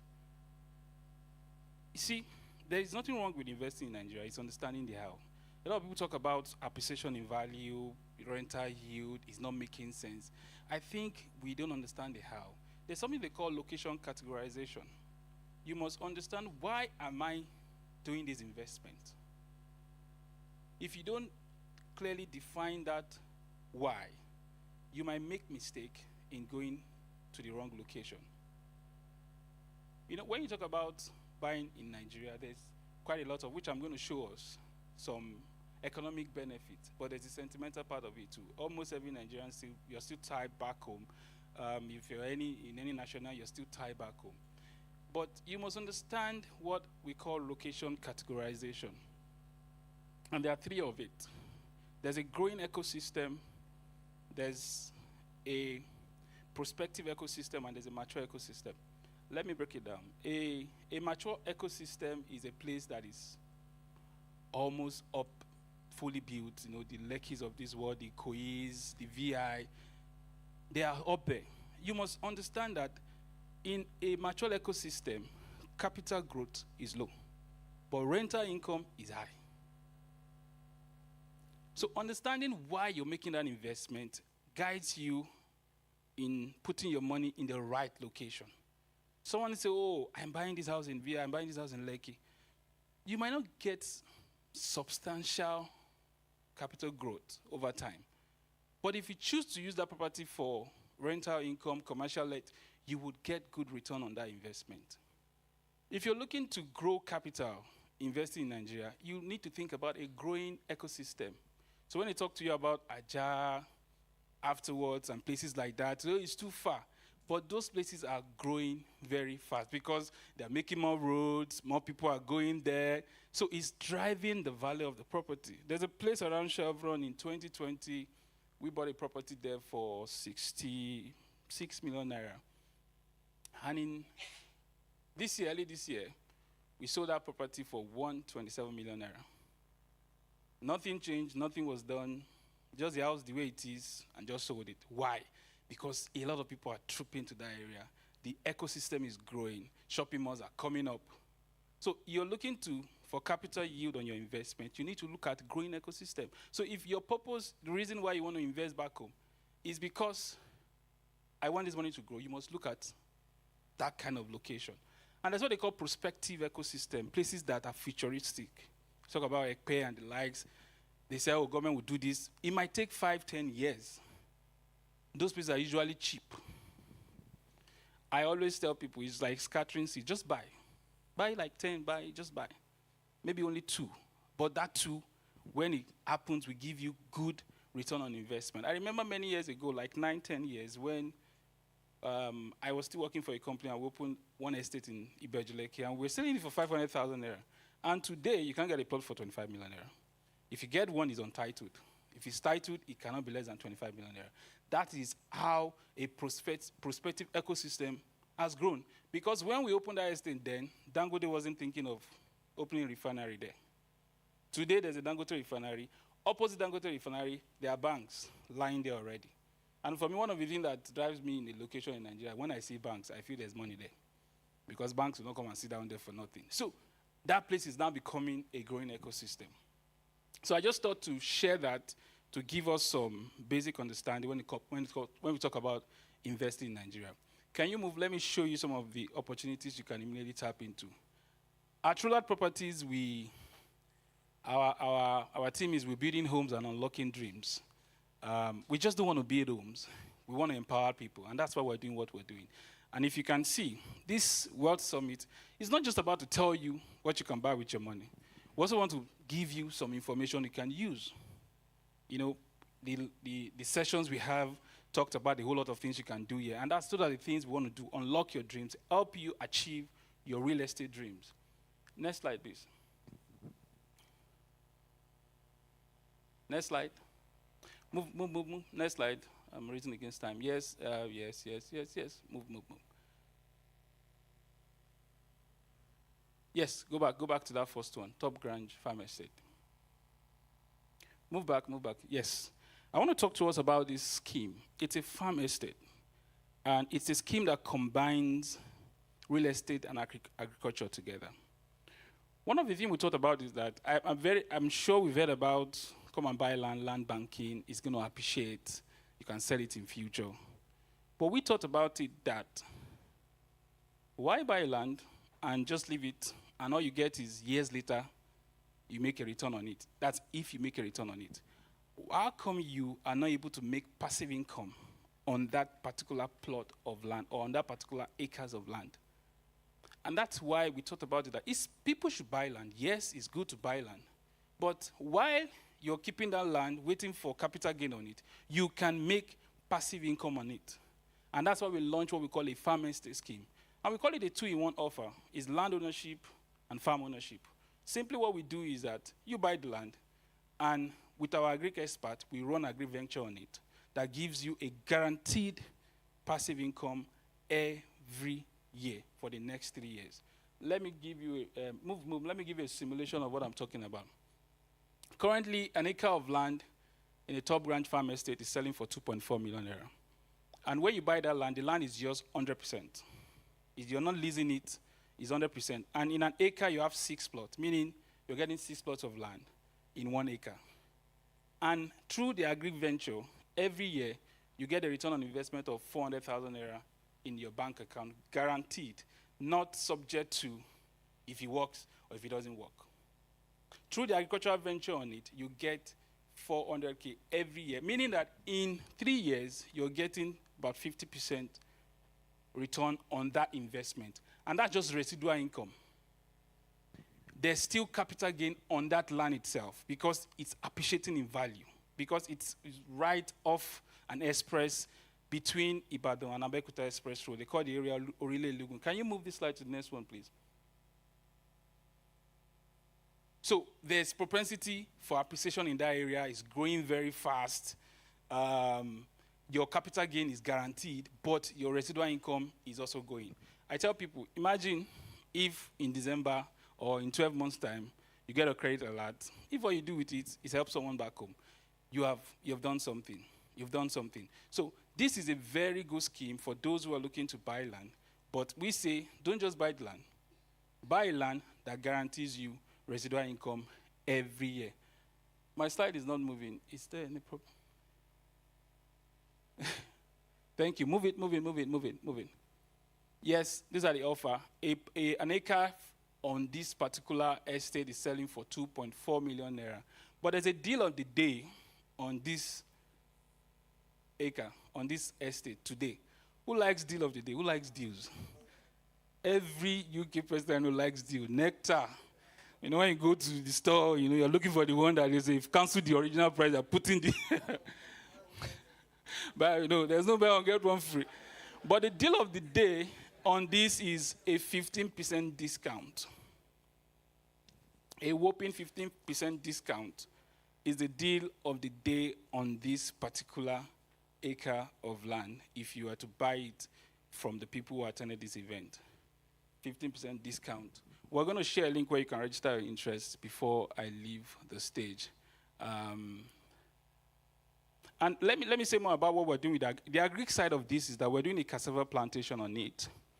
The goal is that we will harvest and process it. And what we're also doing is that at the end of every farm cycle, every subscriber also gets like a yield, like the product, the processed product, just a piece of it.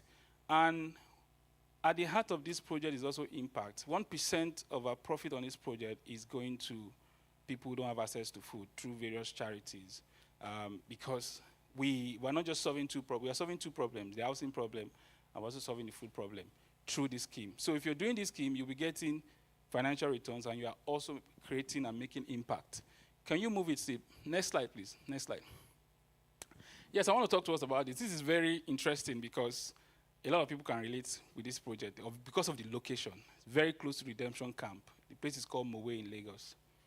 And at the heart of this project itself, it's a lot of impact. You know, it's a 1,000 housing unit project, and we're building 3-bedroom bungalows.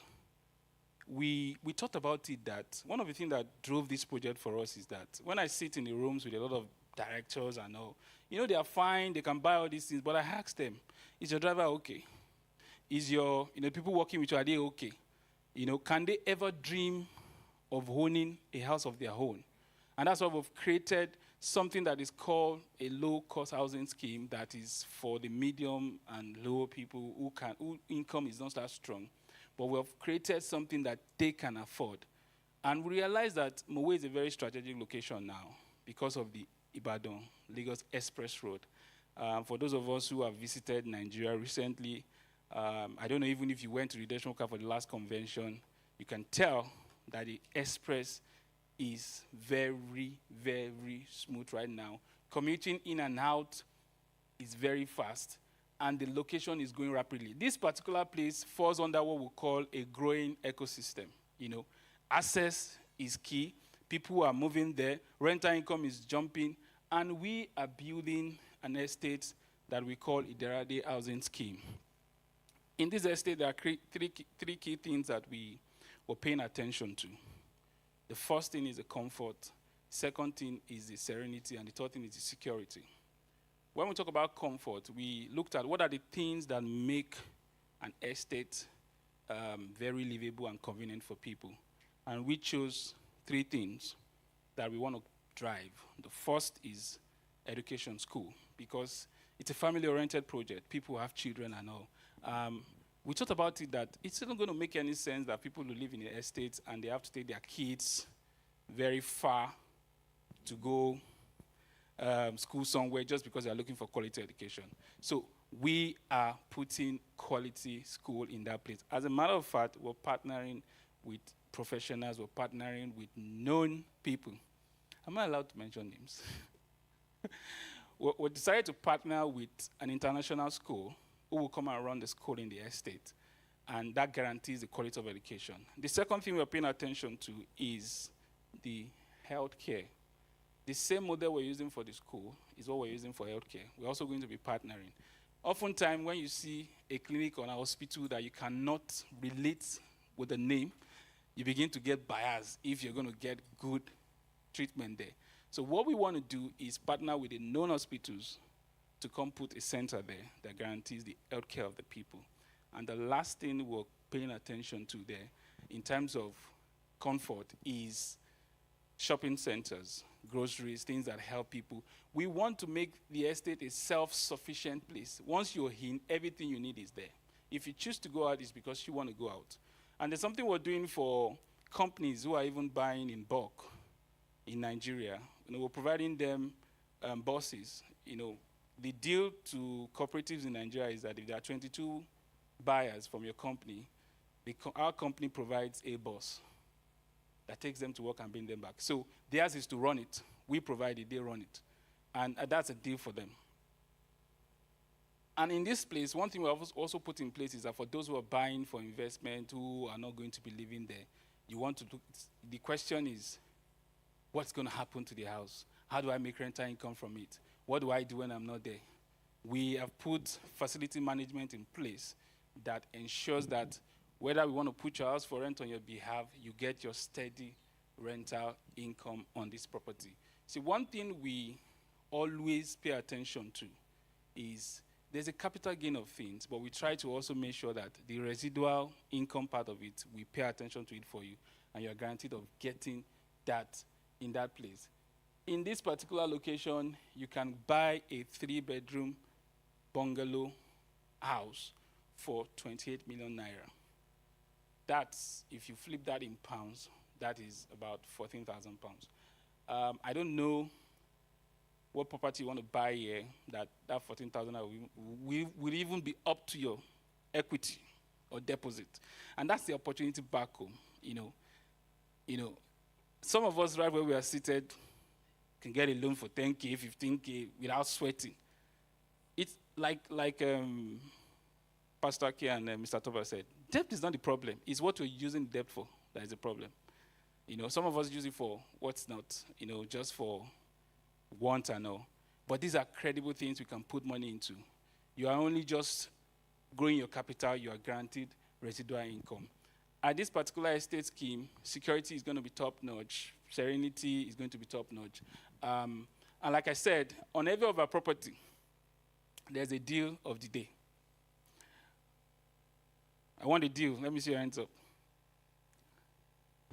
The deal on the day, not this place, can you move on, please? The deal on the day on this particular property is, like I said, a 3-bedroom there is going, can you move forward, please? A 3-bedroom is going for 28 million naira. The deal of the day on this property is that for everybody that chooses to buy from this event, they will get it for 26 million naira. That's 2 million naira off. You know, there's something we say in Nigeria or everywhere.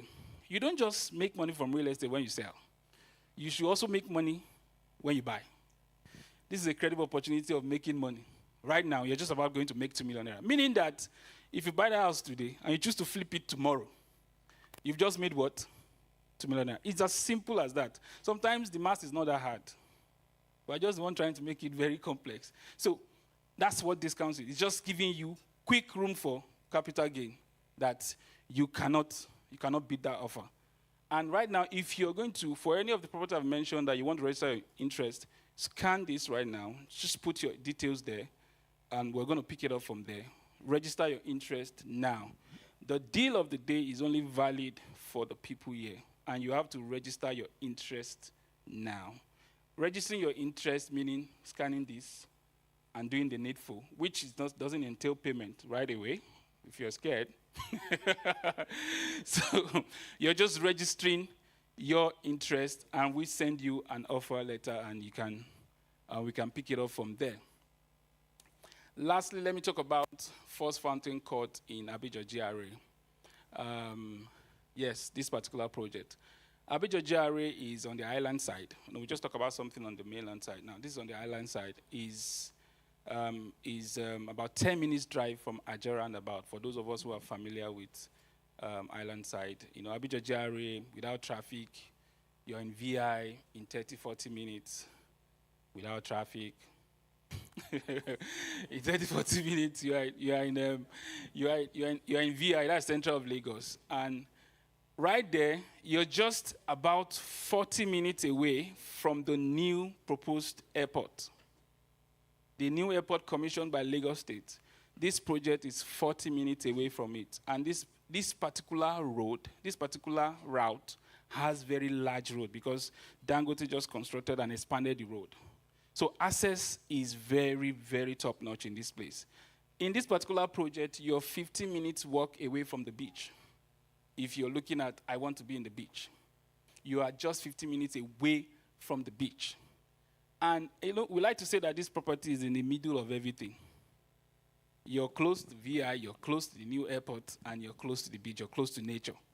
And within that place, you have Corona School, you have Caleb School. These are notable schools that if you're thinking of, is a developed area, is within the GRA. And when you talk about GRA in Nigeria, I don't know what to sort of simulate it with here. But in Nigeria, GRA means a place government has highlighted. So usually they put all the basic infrastructure in advance, the road, the drainages, they're all there in advance. You just come by the land and do your thing. So this scheme is within the GRA, which makes it a very, very good area. You see, in 2022, we sold a 4-bedroom detached house in this place for 40 million naira. In fact, the highest we sold was 45 million naira. When we're delivering to the client, because we're people of integrity, we delivered. But I told them that, oh man, if we're bad people, we won't deliver this house. Because at that time, it was already going for 60 million naira. And we're talking about a space of 9, 10 months. So we sold at 45, 40 million naira. At completion, the property was already valued at 60 million naira. We had to be begging the client, do you want to sell? So that maybe we're able to make something too. But of course, they're all wise investors. They don't want to sell. And that's the very interesting thing about a growing ecosystem. Margin for appreciation is very rapid and very fast. So you see a place where they say, oh, come and buy a house. You say, oh, the road is not good. That's why you should buy it. Because that road is not going to be permanent. That just shows you that there's something in front of me that can guarantee quick appreciation of my property. Especially a place where you see there's a lot of government interest, there's a lot of people coming. Those things along the way get fixed. And those things add value to your property. Right now, we have terrace duplexes in this place. 3-bedroom terrace duplexes with BQ. BQ in Nigeria is like a smaller room at the back of your house. It's not common here. And the rooms here, the minimum sized room here are 28 square meter. The master bedroom here is 38 square meter. What I'm trying to say is that they are big rooms. They are not like the kind of rooms we have here. and all the rooms are en suite. What that means is that every room comes with its own bathrooms and toilets, something that is very rare in the United Kingdom. So it's very, very well built. We're putting CCTV cameras everywhere. We're putting security is going to be top notch. You know, it's a mini smart home really, where everything you need is in place. Right now, a 3-bedroom flat here is going for 70 million naira. A 2-bedroom flat here is going for 50 million naira. And here is the interesting part. There's also a deal for the day. Who else is interested in the deal for the day? No, they are not interested in the deal for the day. Who is interested in it? Okay, there's no deal. They don't want the deal. You have to beg me to tell you the deal. Beg me, Ada. On the 3-bedroom terrace duplex here, instead of 70 million naira, the deal on this one is 65 million naira. That's whopping 5 million naira off. On the 2-bedroom house, 2-bedroom flat for 50 million naira, the deal on that is 47 million naira instead of 50 million naira. And that's not all. For everyone who will subscribe to this product here from this gathering, you will get a double fridge installed in your kitchen and a standing AC installed in your living room. Oh, they're not clapping. I'll take it back. We're going to take it back. For everyone who will subscribe to this product, you'll get a fridge, double-door fridge in your kitchen and a standing AC in your living room. I've said a whole lot of things about the property. Here's the part. There's a flexible payment plan. Tell your neighbor, there's a flexible payment plan. Some people have done the calculation like, it's not me they are talking to. We accept planners.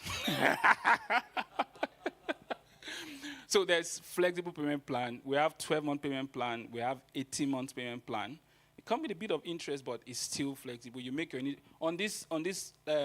Lekki property, your initial deposit on it is 10 million naira. You spread the balance for 12 months, interest free. If you go 18 months, there's a little interest on it. If you buy the Mori property, initial deposit is 3 million naira.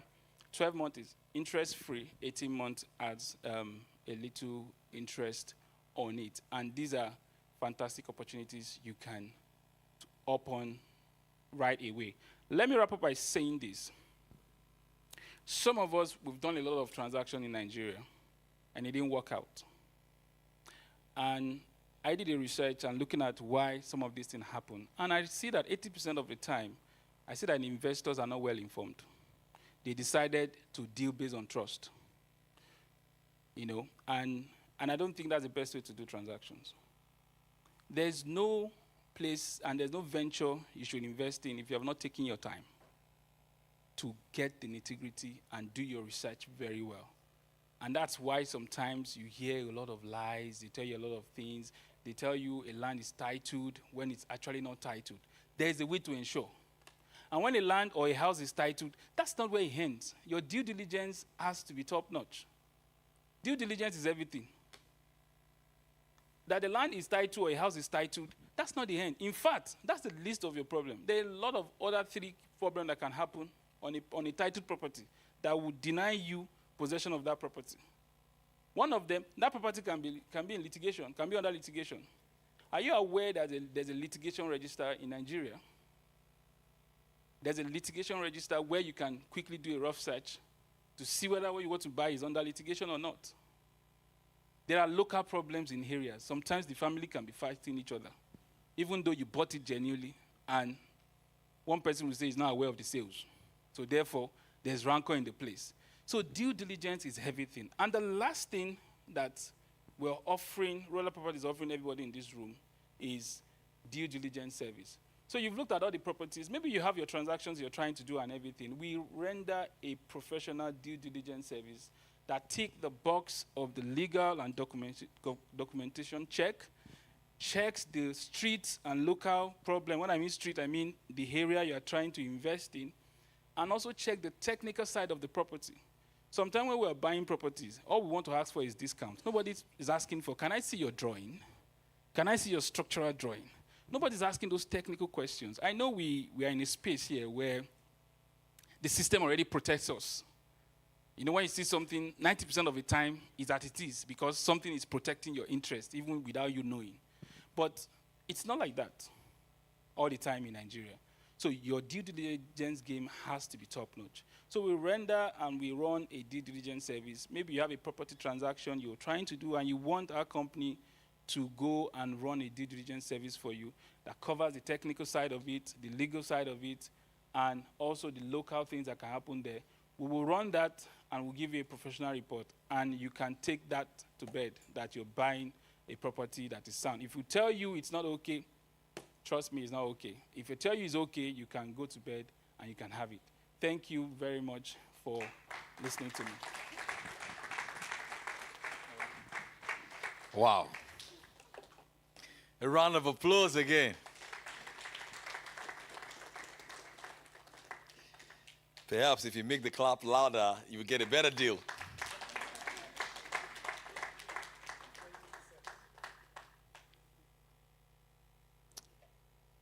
I and Caroline were at the Wimby's conference a couple of weeks ago. And a lady told a very powerful story. She's a big madam here in the UK. When she was a banker, she bought a property in Lagos around that ShopRite area. I think it was like 30 million naira. And then years later, life happened. You know, life has its peaks and valleys. She had a medical condition and she needed to travel to India to do a surgery. She flipped that property, and that was saved her life. Now, we're not saying that because that's going to happen to you, but it's to show you the power of property, even in Nigeria. I worked for a company last year in Nigeria. We worked with them. They did 35 billion in sales. As an appreciation, the owner of the company gave me a 500 square meter land. I needed money to sort out something. I flipped that land, and I sorted it out. The last time to buy a Rolad property is now. The next best time is now. Look at your neighbor for me and say, now. Now. I'm going to do a Q&A with the founder of Rolad Property again, and then you will answer some questions before you make your buying decision. And I like the fact that you had undo that objection that you can actually pay in installments. So that's a good time. And Pastor said something very powerful today. He said now is the best time to do it in Nigeria because look at the pound to the naira now. Labor is cheap, money is cheap. Pastor, can you re-emphasize that point? I don't think some people here, they came late. What's that line? I just said that when you're investing, you look at the climate and you look at the weight of your money. And as Pastor Toba said, you look at the yield, and at the same time, you look at the capital growth of your money. Pastor Toba assisted me to release about 250,000 pounds from my portfolio. And I took it to Nigeria and I bought 3 properties in Lagos. I bought one for 200 million naira, and it was a 4-bedroom apartment that had just been finished, and the people in the house jackpot and left everything. All the beds, all the TV, everything complete. So I stripped the whole house and moved everything elsewhere. And I rented out the house for 8 million naira. My yield was 4%. I bought another property for 65 million naira, which in pounds was about 55 million. My yield on that property was about 8%. So, because he wanted me to buy a property in UK, but looking at the climate in the UK, I thought I wasn't going to get the yield I wanted, and at the same time, I wasn't going to get the capital appreciation that I was looking for. So that's the reason why you need to get education. I've spent a lot of money on education. I've spent about £50,000 on education, property education in the United Kingdom. Not everybody has that kind of money to spend. And talking about companies, how I was able to find that money and spend that money was through my company.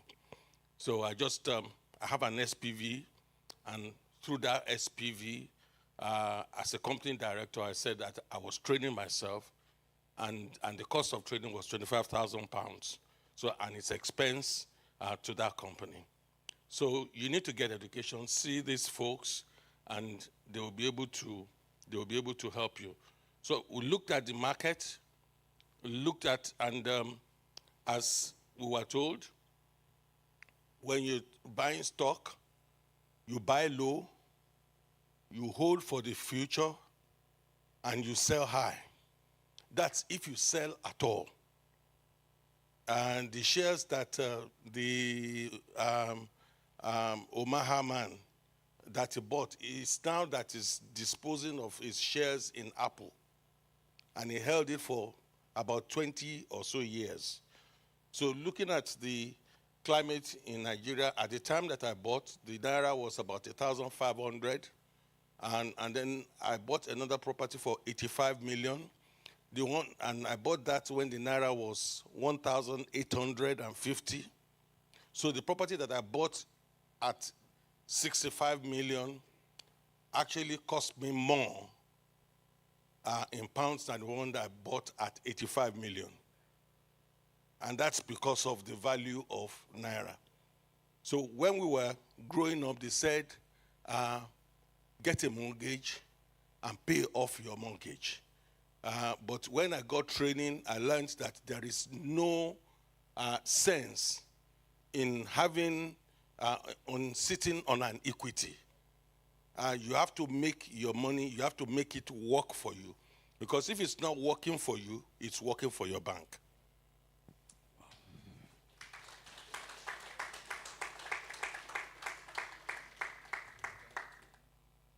All right, so Dr. wants to add something to it. Just wait.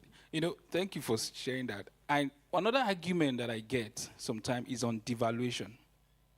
So you hear, if I take my pounds to Nigeria to buy a property, and 2 years later I want to take it back, how am I sure what the value of this will be or what the value of that will be?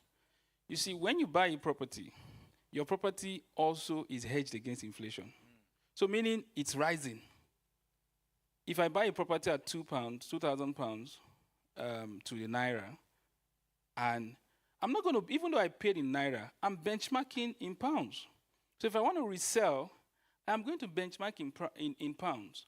And very important for you is to understand the location categorization of why you're doing that investment. If you're buying to use, there's return on investment and there's a return on ego.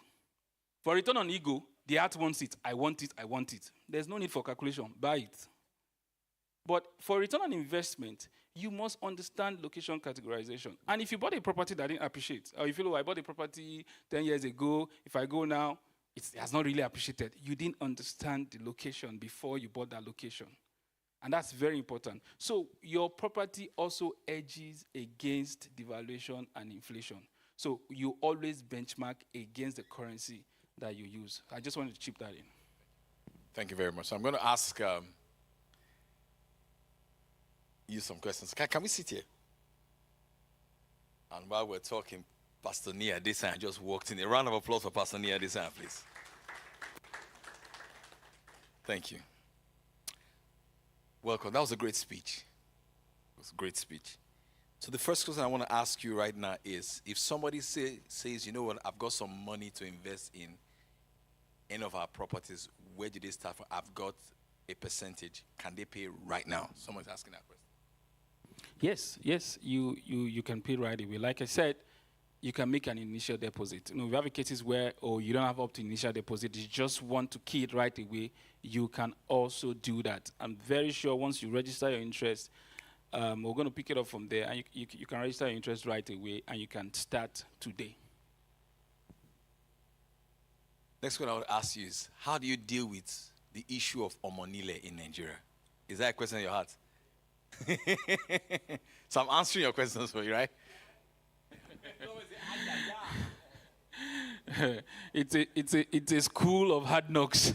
And when you see, one thing happened to us in the first year of our business. The first major estate that we opened up in Ibejuleki, and we already started fencing it, doing the gatehouse. Then one Saturday, one raining Saturday, my engineer on site just called me. And he said, they have destroyed everything. I said, destroyed what? He said, they got to the site, the gatehouse destroyed, the fence destroyed. I wanted to enter the ground because that was a lot of millions of naira. And I remember there was one soldier that bought from us. You know, he came to the office in his uniform. Oh. And you know, when a soldier comes in uniform, he's passing a message. See, for those of us who have been here for a while, soldiers here is different from soldiers in Nigeria.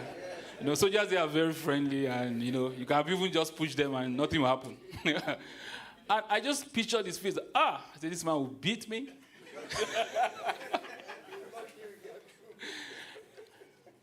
I have shared this story because we then have to go back. Why did that happen? There was internal rancor with the families. And that's why I said that sometimes title is the start. That the land is titled. It's not, doesn't mean that, all well is done. No.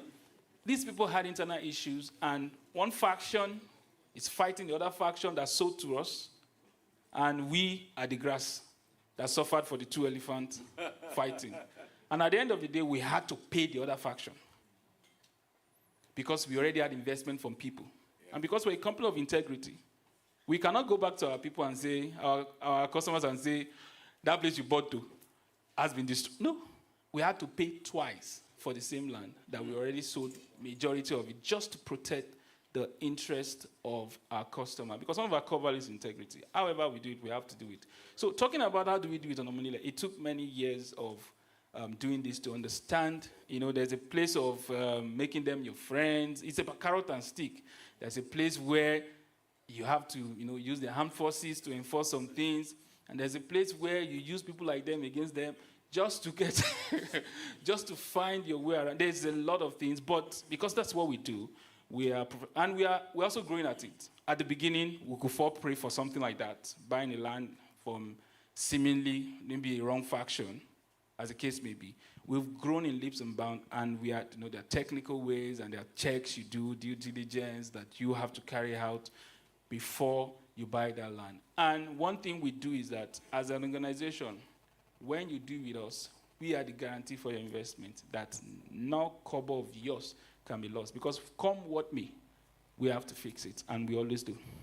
A round of applause for them for that. The questions are coming in from the crowd, but let me just add to what he just said. I think that's a lot of integrity. They had to pay twice for the property without complaining to their customers. I thought that was brilliant. A round of applause again for them. Yeah. So I'll take a question from the gentleman wearing the white shirt. If you can pass on the microphone to him, that would be good. We'll take two more questions because we've got two more speeches to deliver, and that's it, yeah. 3 more speeches. I just want to ask a question in respect of the land. Assuming I purchase that land, how do I get the allocation if I'm still here? Great. I will try to answer that question just generically, then I will try to zoom down to maybe one of our products you're referring to. Great. Is that the top brand you're referring to? Okay, but let me just answer, because that can be a question in the heart of anybody. Like, if you buy a land in Nigeria, do you get physical allocation? You see, I also always tell people that don't just invest somewhere and go away. See, we have almost 50% of our clients are from diaspora. 25% of them, we don't know where they are. They buy, they send someone to check, they get the allocation. Allocation is a simple process, really. You know, just delineate the land, you know, cut out the survey in your name, put corner pieces on it. But there's a whole lot that is still on you to do. It's not enough to just get that and just leave. Go ahead, take a step further, do your title perfection, make sure everything is legally sound and dusted. And if you ask me, because of the terrain that we deal with, I would say, try and put something on it, even if it's just fencing it out and gating it. It's not going to cost so much. But you see people buy, we get this a lot. Some people come to Nigeria after a long time. People that are in Nigeria for 2 weeks, you're not going to hear from them. Then they're traveling tomorrow. They will show up in the office. I said, can you take me to that place again? I said, we can't take you today because it's not in our schedule. They say, no, you have to take me. We can't take you there because even you didn't prioritize that investment. And I always want to advise people, always prioritize your investment. Develop a mechanism. If you're buying many, create a management mechanism for it. It's not okay to just buy things and not have ways of managing them. Legally, make sure they are well tied together. Just like you have lawyers there, you should have lawyers in Nigeria. It's not going to cost you so much. Let them make sure that they protect your interest. I have a client. The man tells me, he stays in Pittsburgh. The man tells me that his lawyer must not die in Nigeria because he's the one that knows where everything is. That's not also good, but he creates a mechanism of making sure he has somebody who makes sure that they manage all those. You have to create your own. If you want to use relative, but I will always advise professionals. Yeah. Make sure you have lawyers that protect your interest and take a step further. If you buy beer land in places, try to take possession, fence it down, gate it, then you can leave it for... Yeah, this is a very, very... Like a round of applause for that. You have something else to say? Then to talk about the one that we share, Top Ranch Farm Estate. It's a farm estate. For the first 3 years of it, we're not going to allocate it to you because we're running the farm venture on it and you're getting the returns on it. I thought someone was going to ask me, why 3 years? We'll put that break there so that we can both reevaluate. Because the goal is that the place will continue to appreciate in value. Meaning that in 3 years' time, it might be right for development. So it gives us room to switch to other things and say, okay, you know what, I want to do something else on my land, I want to. So you can then have your plot then. Or we can look at it and say, okay, the farm scheme is still going well, everybody likes it, and we continue. But we have over 2,000 hectares there, really. And it gives us room to do a whole lot. If you have percentage of the client that wants the land allocated, we could do that. If we want percentage of the clients that want to continue farming, we can do that. But we have put that 3 years break for the rest point for us to be able to evaluate again and see what the next 3 years will look like. Fantastic. Let me just add to what he said for you. So start thinking like you have a property portfolio already. If you buy from us, right, which I know you will, right? You didn't say amen. No? You say he has bought already. Fantastic. I like that. This is my guy. A round of applause for him, man. We just made a sale. Come on, man. Now, okay, what I would advise you to do, form a WhatsApp group. Put your lawyer in that WhatsApp group. Put your construction guy in the WhatsApp. It helped me. Lawyer will tell you, I've gone to the site today. See picture I took. So there's that level, that stream of accountability. I did that until the tenant paid 3 weeks ago in my house. Put them in a WhatsApp group and be chatting with them. And don't give them the vibe as if when I convert these pounds to naira, it means nothing. Sometimes the vibe that's what people give. Don't give that vibe. So that's my little advice. Form that WhatsApp group today. Put your lawyer there. Put your engineer. Put everybody in that WhatsApp group. They will be reporting to you what was done today. And just sort them out. Labor is not too expensive in Nigeria. True of us. Yeah. All right. One more question because we have 2 speeches to give. Yeah. So for someone that is based in the UK with no intention of being in Nigeria, but they want to invest or buy property, then what are the benefits of company to do that, but they're not planning to go to Nigeria. Just brilliant. Something in there. Okay, so there are 2 ways. You're looking at investing the money and growing it and any return on investment over time, and maybe at some point you want to liquidate it and move out of that market. Is that what you're looking at, or they don't mind having the properties there? Yeah, just whatever. It's getting the advice almost from yourselves indirectly. So I've got the money. I'm not interested in Nigeria in terms of moving there or using that. I just want something in Nigeria. Anything can happen here, right?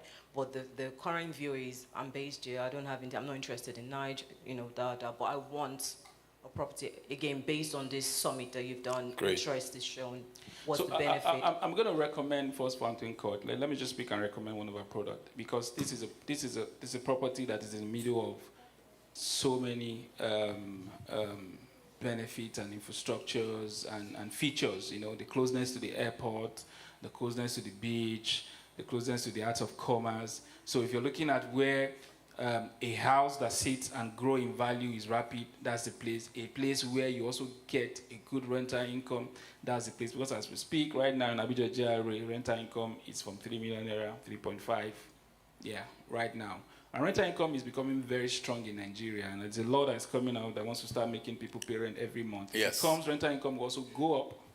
So that place gives you that very good thing. You get good yield and you get capital gain. And in future, want to use the property, is still there. You want to flip it, is still there. So that location ticks all the boxes. So now you come in low, but the growth potential is very, very high. One general advice is buy low and allow it grow. Sorry, one last question. But how does it get maintained? So you're not there. Who's going to be in charge of the maintenance? We do that for you. You know, one of our offerings are end-to-end, really. You want it managed, we do that for you. You want it, we even have experts who run service apartment and Airbnb. If that's what you want to do, you don't want to do flat rent, we could put that on Airbnb for you. And the beautiful thing about Airbnb is that you can also monitor it from your own, wherever you are, you can see that. So in terms of management, we also offer that services, so you have nothing to worry about. Fantastic. That's what I have to release you now because we've got other speakers. A round of applause again for him one more time. Wow, thank you. Yeah, Caroline, please. Yeah.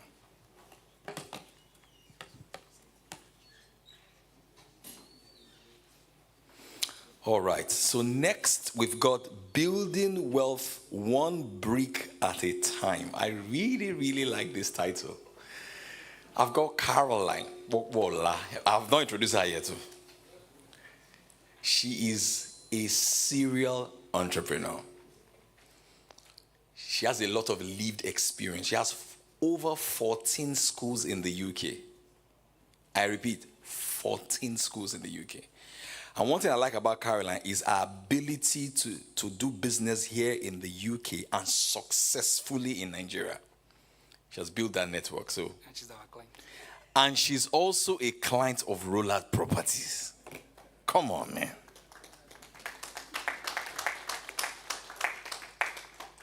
Ladies and gentlemen, with a resounding round of applause, please welcome the Chief Executive Officer, the Pope, the Bishop of Alpha Care Global, Mrs. Caroline Bobola. I've hyped you too much today, Abby.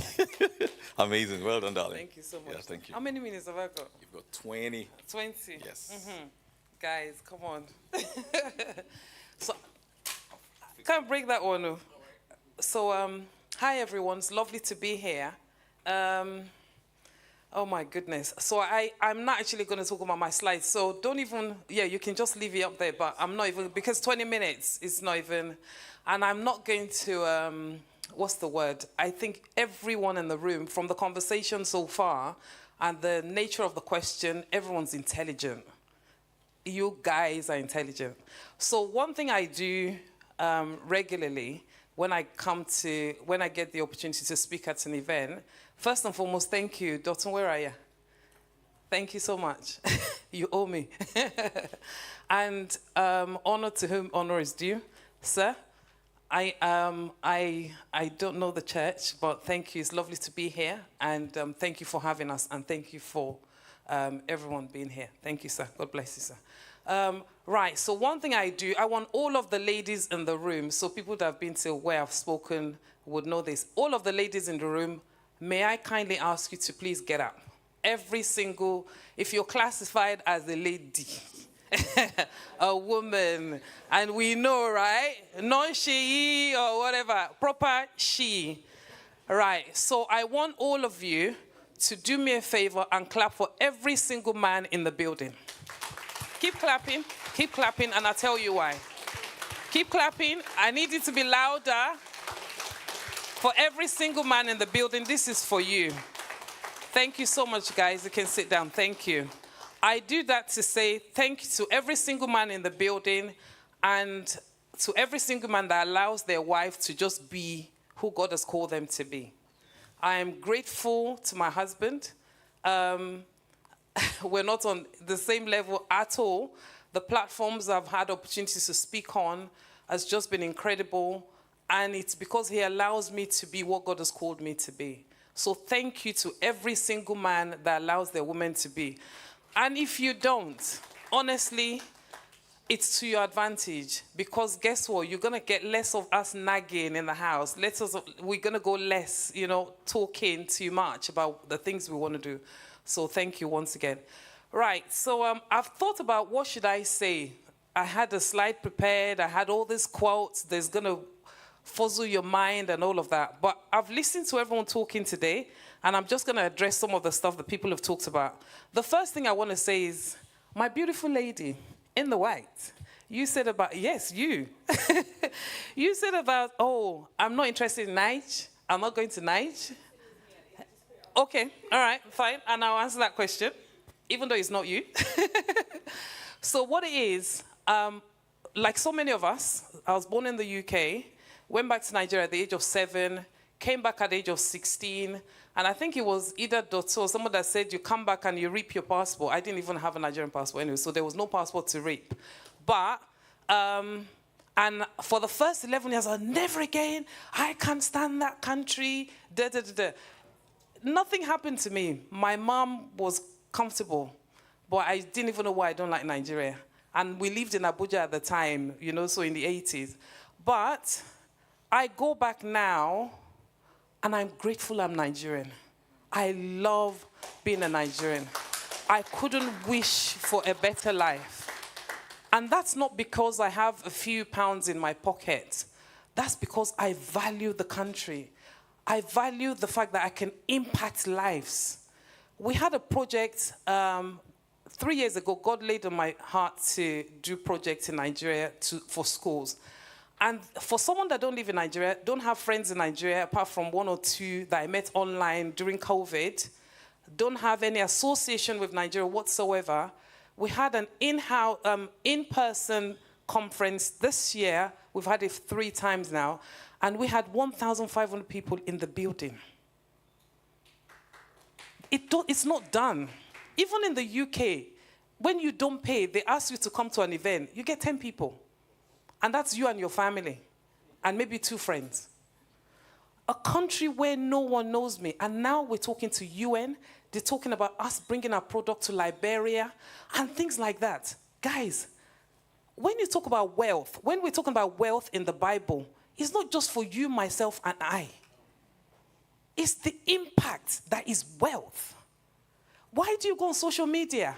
So people can see what you're doing and they can call your attention and pay you for the service. That's wealth. We talked about wealth creation. We talk about properties. Where are you going to get it? From your 9 to 5? Really? I earned 1,900 when I was 25 or something like that. I knew where that money was going to go before I even collect the money at the end of the month. And it's never enough. So why are we even saying you're not even interested in wealth? So guys, open your mind. Open your mindset. If I gave you my background of where I started from, you would not believe that same girl is standing here today. I said I came back to England at the age of 16. The lady I stayed with at 16, who my mom met at the airport, like we do, she's gone, oh, Caroline, you're born in the UK. No need for you to go to school. You can go later and then go and work. So I went to work at McDonald's. And so, us ladies, we have so many clothes. So I probably wear this and don't wear it for the next 2 years. And what she did, she will sell those clothes that she never wore, that kept in her wardrobe.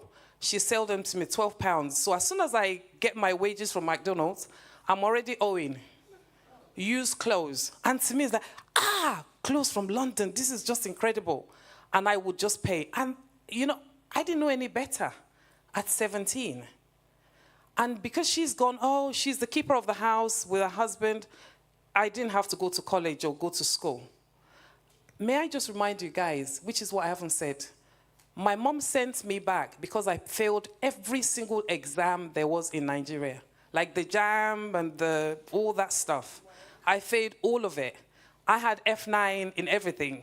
Like it was that bad. And to her, I was an embarrassment. So it's like, look, nobody knows me in London, just go back.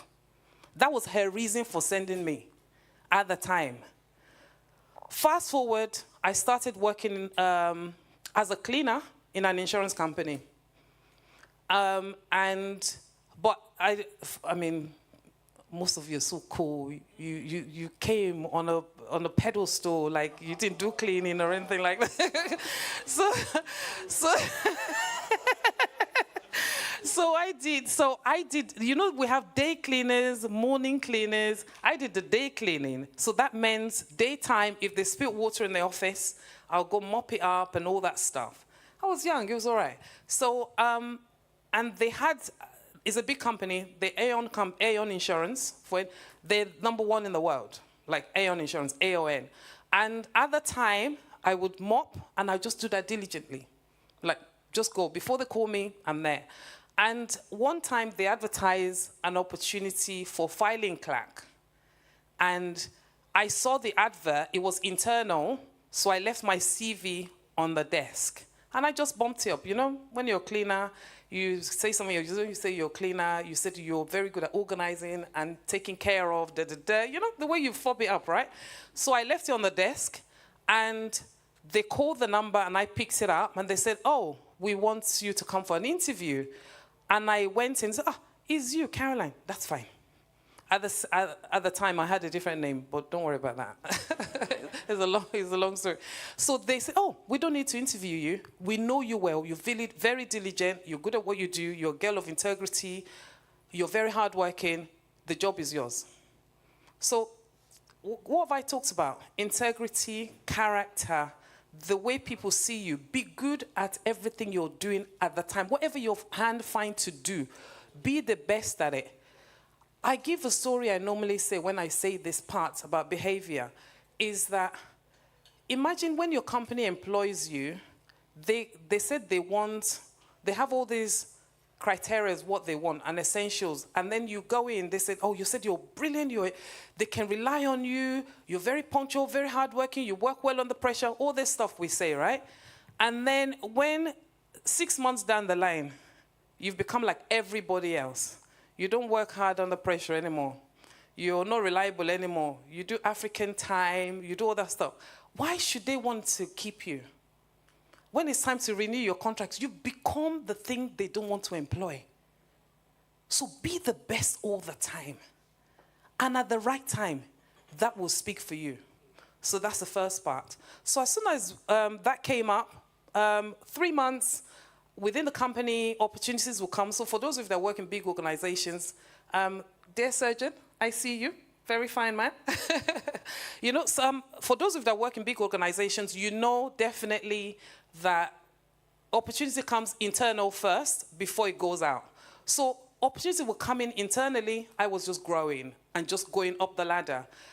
Fast forward, 12 years later, I was headhunted every time I was within the company and within various companies within the city for 12 years. Because I was so good at what I did, the name went out so quick. And because at the time, there were very few black people in the city, in the 90s, really. So I'll give you my age, right? So there were very few black people in the city, so everyone knew who you were. And because the only reason I stayed with companies is because I didn't want my CV to look, every 6 months you're moving, every year you're moving. So I wanted it to look good because nobody would employ you. They'd be asking you questions. And in the past 12 years, I got made redundant. At the time, I just got married, no children, and I'm thinking, oh my God, my world is over. This is it. The first thing is I was this tomboy, and my husband would be like, who did you hit at work today? Who did you curse? Who did you say stuff to? So that was all that was going through my head. But literally, I got made redundant. They had a Mercedes S-Class from work take me home because they knew if I'd stayed more than the half an hour time they give you, some of you that work in those kind of organizations, you know you have to clear your desk within half an hour kind of thing. Because they know I'll take their clients or I can go and do work out with their clients. So they didn't want that. They literally gave me half an hour, clear your desk and go. Right. Again, I say that to say we've done character. We've done whatever your hand find it to do, be the best at it. The way you start doesn't mean that's the way you're going to end. I told you I started as a cleaner. I didn't have my parents here, and they're still not here. I didn't have any family, and I still don't have families, apart from my husband and children now, you know. And so don't limit yourself, guys. There's no point me giving you all the quotes about wealth and all the beautiful stuff my slide's saying and how gorgeous it looks. There's no point. I think we need to learn from real life stories. When Paul was going to say just now, he said I have 14 schools and counting. We franchise our schools. You wouldn't associate that with someone that was a cleaner. You wouldn't associate £1 million property or over £1 million property with someone that is a cleaner. Hence the reason I say, why do we limit ourselves in terms of what we have to do? The projects we did in Nigeria this year, even when I walked into, so imagine a space that has 1,500 chairs. Just imagine. I wish we had the picture. You walked in thinking, oh, this is ridiculous. And the following day, you see people, sea of people thinking, what? And then I had to stand up thinking, and my friends going, that's your event. I would never have thought that. And we spent over 40 million on that with no penny from anybody else. I have my friend Nii, I have to give him credit. He does the band, he does the whole shebang, he does my car, he does the property, the hotel. Yeah, I know you're looking at me. Thank you, Nii, I appreciate you. Bless you, darling. And Dotun as well. So guys, Dotun, you're not gonna like this. So when you're customer with Dotun, right? Well, my own privileges, because I'm with Dotun, right? So what I do, anytime I'm going to Nigeria, hey, Dotun, should be with partners, right? I need a car, I need this, I need that. He literally, you know, so he's so lovely, gives me his best cars, and he drives the crappy ones. And he gives me a driver as well, and you know, it's so lovely. So, and this is what I talk about, guys. It's good to meet good people. And it's the relationship, the networking. I know you hear a lot about networking, but how do you maintain those relationships? That's what propels you to the next level. If you don't, you're literally 5 people away from that place you want to be. How do you maintain those relationships until you get there? My business will be 20 years next month.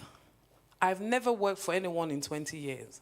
I couldn't even tell you how many holidays I go on. Thank you so much. Yes, it's okay. You can clap. Thank you. You know, I couldn't tell you how many holidays I go on, but guess what? I'll be the first at work as well. I don't do boss. You'd never know. Maybe by my shoes or something, my trainers, you know, okay, it's not just the Nike trainers, it's something else. But outside of that, you'd never know that I'm the owner of the business. And did I feel color was against me? Yeah. But do I think about my color? No. Why do I want to play victim? Why? And who told you you're not good enough? I'm better. It's what's here.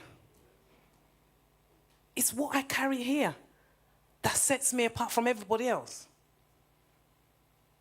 My color don't make any difference to me. I remember when the first business I was going to open, the first childcare setting, we were going to have a parents' forum. And I live in Eltham in Greenwich. So for those of you that know Stephen Lawrence, that's where he was killed. And they still haven't found his killer. But he was killed, racism, black boy. So, and that's where we live. And the first day we were going to go for this parents' forum, that's the day I remembered I was black. Honestly, I totally forgot.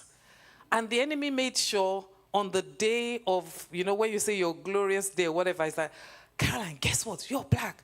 And you're going to all these white parents. I'm like, oh my God, I'm black. Doesn't make any difference.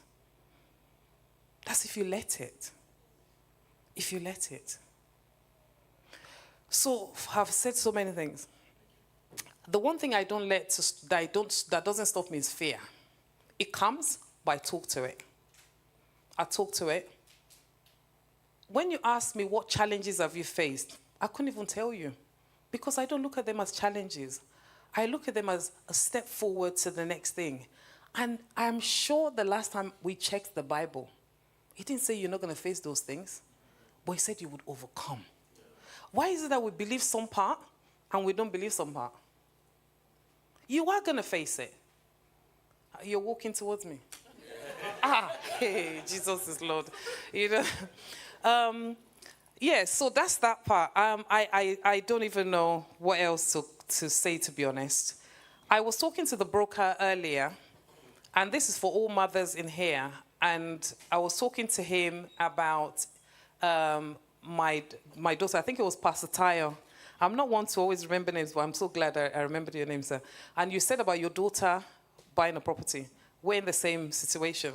So I was saying to the broker, I said that my children, I've got 3 children, 21, 17, and 16, and I've started investing from when they were 5 years old. So my daughter cashed in, she's 21 now. When she turned 18, she cashed in just over £16,000. And I encouraged her just before her 16th birthday, a day before this kind of deal expired, that the government was saying, if you put money in an account, I'm sure you guys would agree with me, that they would, it's only for properties, but they'll put up to 25% of whatever amount you have in that account. Yeah. So my daughter carried on, and I encouraged her. I said, look, how much cash do you have? She said 400. I said, I'll double it, because she's thinking, I can't part with my £400 and go put it somewhere. I said, I promise you, I'll double it. So we went to the bank that same day, and we gave them £800. And I said the deal was she was going to put £200 every month.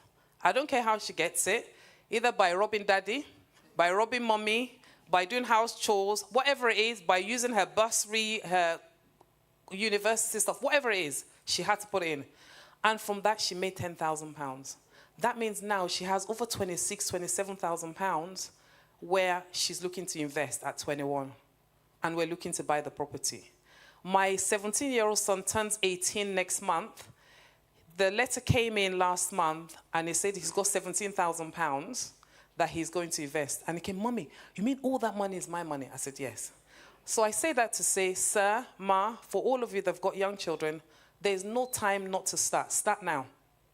And all we had at the time, us old people, we had a check of £250 from a voucher of £250 from the government, and you put it in the bank. You're not allowed to spend it until they turn 18. And I just made that conscious effort or decision of putting £50 every month. And you think, at the time, I didn't even have a lot of money. Now I could have increased it, but I didn't even bother doing it. But again, just do it and forget all about it. So if you don't take anything away from here today and from my conversation, that's one thing I expect you to take away and do something about it. So from my conversation today, and you're going to give me 5 minutes. I don't even care. Not that I know what I'm going to say in 5 minutes. From my conversation today, what is it you're going to do differently? What is the one thing you're going to do differently from today's conversation? You have to have that, or else it'd be another waste of time, meeting you come to, like any other thing you've come to. Don't go out the same way you came. And guys, I can't share my story in 20 minutes. It's just impossible. I can't even give you anything, even talk about wealth in 20 minutes. It's impossible. The one thing I want to talk about, lastly, is the mindset. It all starts from here.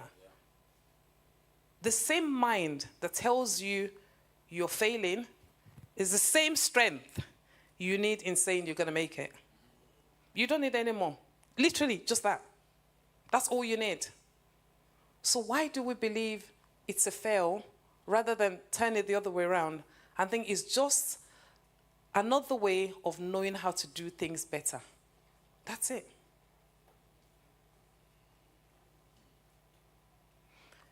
What else have I got to share? Rolad. I went to Ni's event in Nigeria. So I come into a room, and there was always so many men and very few ladies. So the men was like, oh, Caroline, please come and do lady stuff. I don't even know why. But anyway, I went to Ni's event in Nigeria, and he runs a big, massive boot camp. It's just incredible. He'll come up later. And in the event, I just talked, and Dotun wasn't in the building when I spoke. But I'm not even sure where he got it from or where. So I'm going to put my fan on. And that tells my age, right? You're wondering the fan, why is it there, right? So Dotun wasn't in the building at the time, but for some reason, Dotun said to his team, I want that lady's details. I want to have a meeting with that lady. Make sure you have a meeting with that lady. And this is me thinking, who are these people? Like, genuinely. Fast forward, we're the school in Dotun's building. We're the one doing the school in the building, and we're so proud of it. We're so proud of being the one doing that school. And we've done other things together. It's just incredible here in the UK and even in Nigeria as well. I couldn't even tell you, I wouldn't put my money anywhere else. He's not asked me to say, he doesn't even know what I'm going to say. But I just love their integrity. I went to Abuja. My mom's very loaded with lots of land because we went to Abuja when Abuja was like zero, when they weren't wearing clothes. You know, they walk on the street with no clothes on. That's when we moved to Abuja. And you can imagine at that time, we just got land galore. And I went to Abuja recently because I don't go normally. And I called Dotun. I said, guys, I need you guys, come and look at this land. I need you guys to do something on it. Let's share it. And it's a win-win. It's a win-win in terms of what we're doing on it. And again, that's literally by just going to an event that had nothing to do with Dotun, and he heard me speak. I can't even remember what I talked about. And he's gone, I want to meet that lady.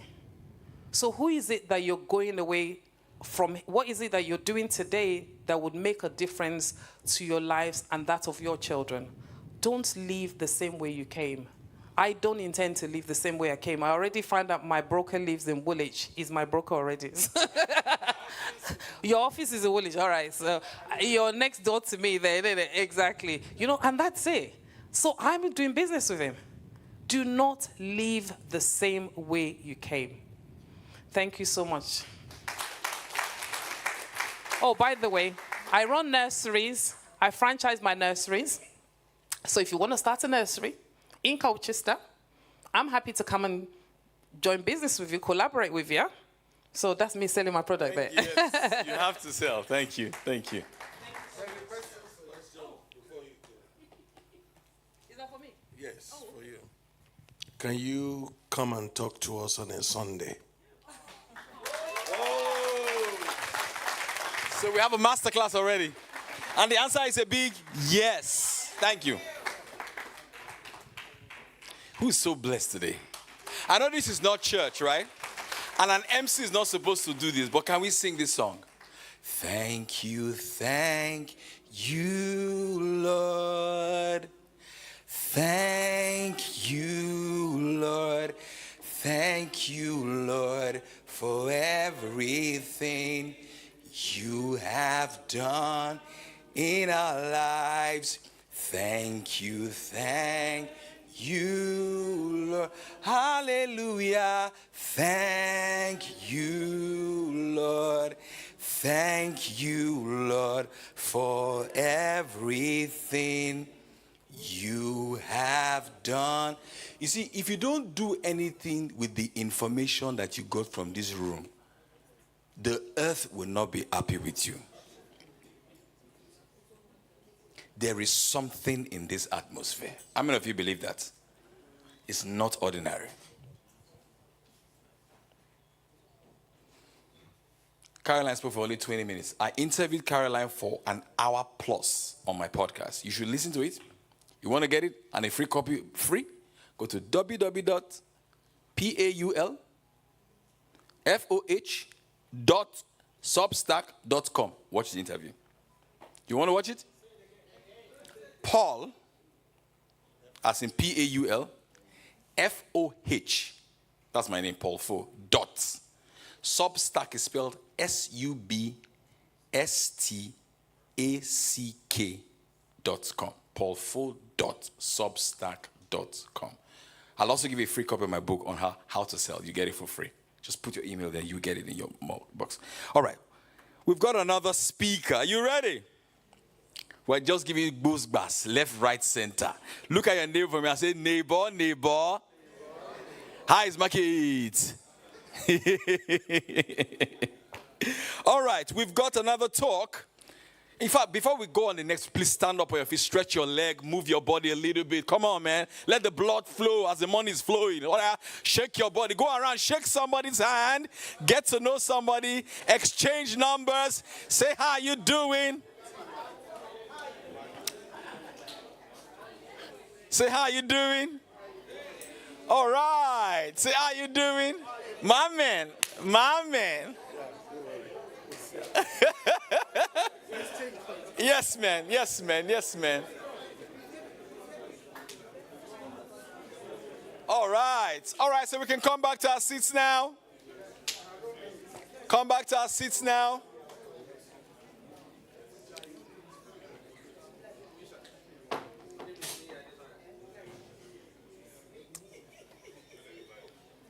All right. We've got another talk, and the title of that talk is Generating Cash Flow Through Real Estate. It's not enough to own real estate. You want an asset that gives you money. To deliver that talk, we've got Mr. Kayode Adeagbo. A round of applause for him, please. I hope I got your name right, brother. So he's got 20 minutes as Caroline. So your timer starts now. Thank you. Do you want the microphone? Thank you very much. Good afternoon, everyone. Good afternoon. No, not too small. Good afternoon, everyone.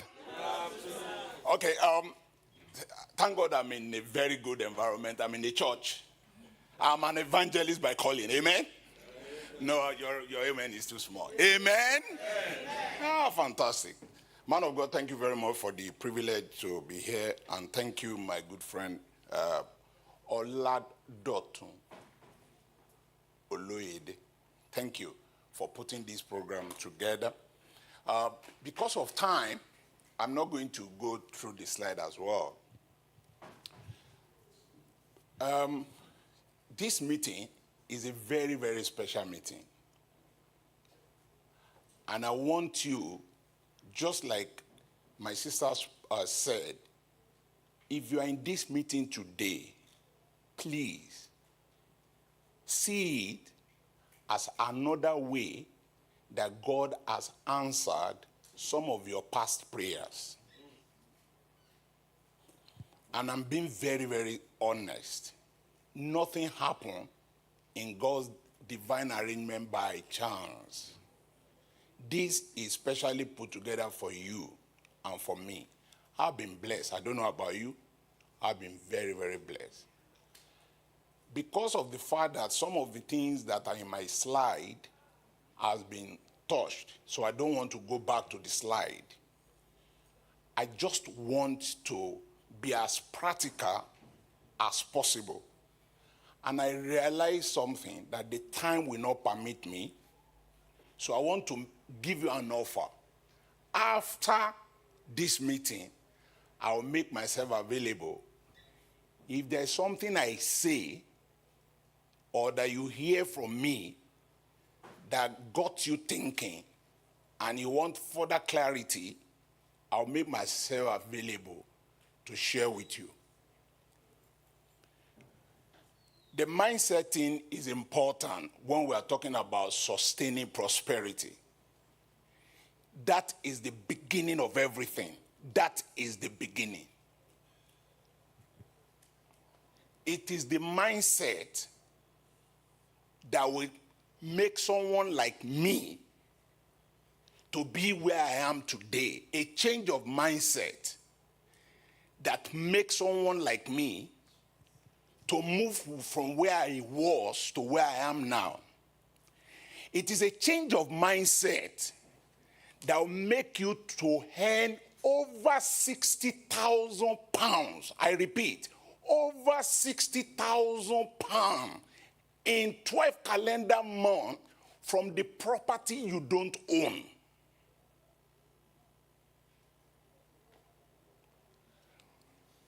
Property you don't pay mortgage on, and you earn over 60 pounds, 60,000 pounds in 12 calendar months.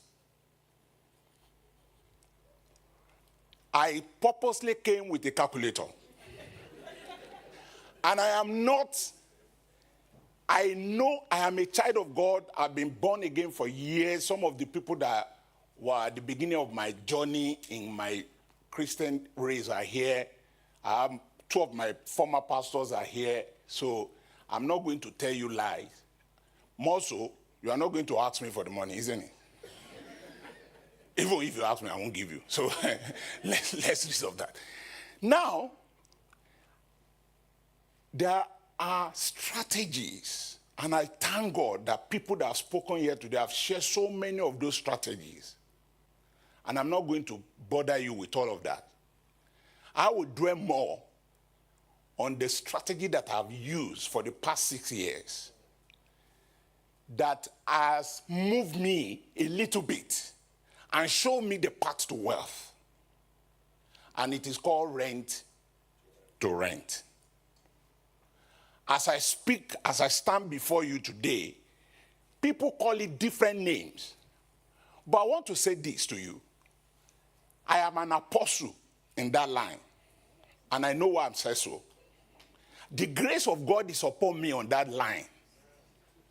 The anointing of God is upon me on that line. Thank you very much. If you come and I teach you how to do that business, I guarantee you under heaven, you will never fail. It is, I guarantee you, I put the name of the Lord on the line. 6 years ago, and I want to emphasize something that Pastor said initially when I walked in here. Be good. You don't know when that good will come back to you. I was just doing, I'm a plumber by training. Plumber. Go service people's properties, renovate people's properties and all of that. And this lady, every time she calls me, I will go and help her solve her problem.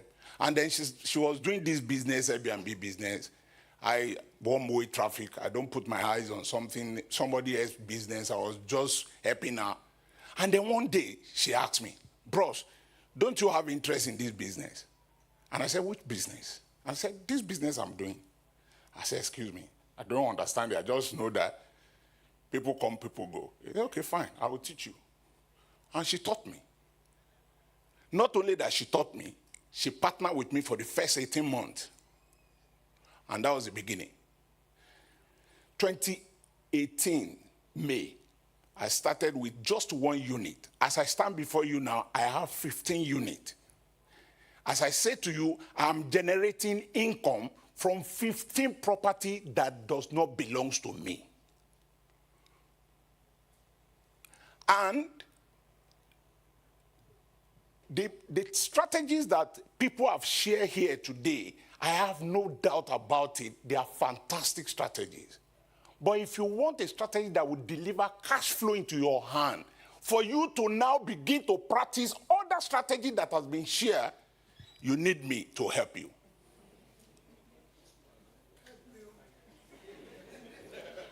And I'm available to help you. Because the scripture says, the same grace, the same way you've been, thank you, something like that. Somebody said among our color that whatever we know, we don't share. That has gone.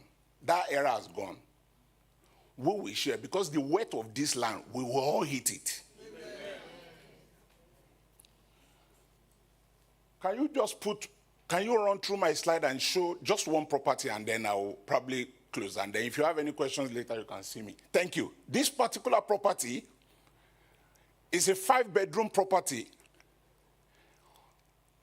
My rent is £2,000. My bills with maintenance is probably $500-600. Add that up. Here, I just being very, very economical with the truth here. But I will give you the real figure now. This property generates for me for the past 12 months, every month, £9,000.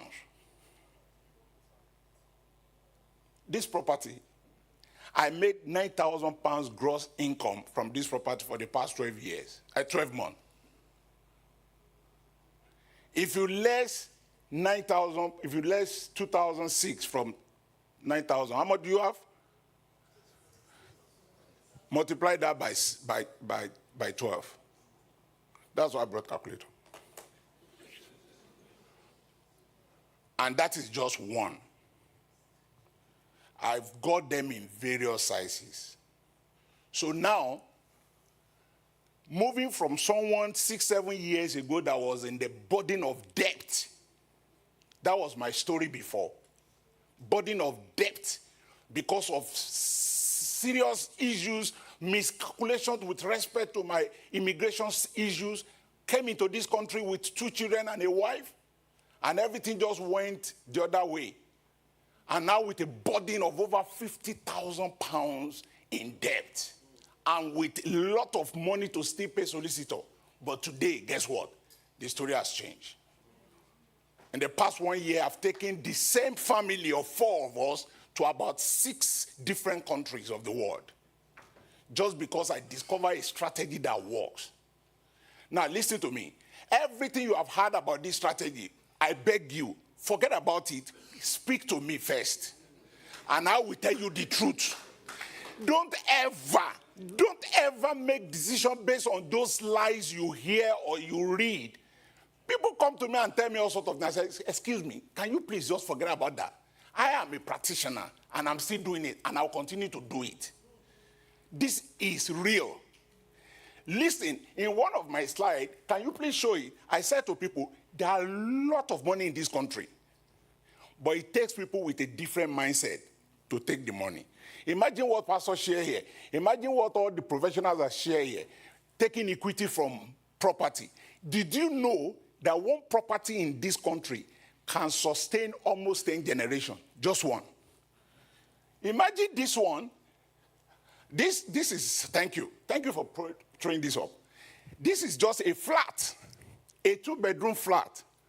I rent this flat for 1,004. My bill, everything is about 150. This particular flat is not generating me 1.5. No. I have a council tenant in this flat.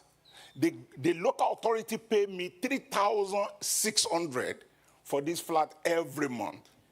And they are begging me for more. Listen to me. It is what you know that will help you. So, like everyone said here today, make sure you work with right people. Associate with people that will help you. I didn't get here just because of doing this business. I got here because I make sure I join a better team. If you go through my slide, you will see me with some of the best property experts in United Kingdom. Like, thank you very much. This is my first mentor on my far left. His name is TJ Atkinson. If you go on YouTube, you will see the video I did with him 4 or 5 years ago. The other man there is Premier Property. These guys here, these 2 people are the owner of Asset for Life. They are not far from here, Chelmsford. And that's me with one of the Asset for Life in one of our recent retreats in Marbella in Spain. We go everywhere in the world. I associate with the best people, and whatever I get from them, I pass it on to those that have come to me, because I'm also building my own network. Listen to me. There are opportunities you can leverage on in this country if you work with the right person, if you work with the right people. And I can assure you, I make myself available to you if you are ready for this. We can go on this journey together, and listen to me. Like I always think, this is not for me alone. It's for people back home, people that don't have the privilege that we have. We need this wealth, not only for me. I only have 2 children. What would they eat? Everything they will eat is here for them. But let's think about those less privileged, that God can use us to touch their lives. If you want to go on this journey with me, I'll be available to talk to you after. God bless you.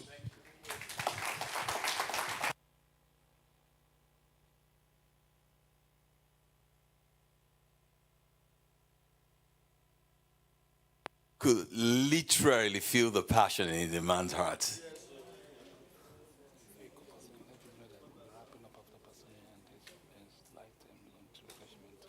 Great. You could literally feel the passion in the man's heart. So we're going to have our last speaker for today, for the day, and then we'll have some light lunch. People are gathering him like a celebrity.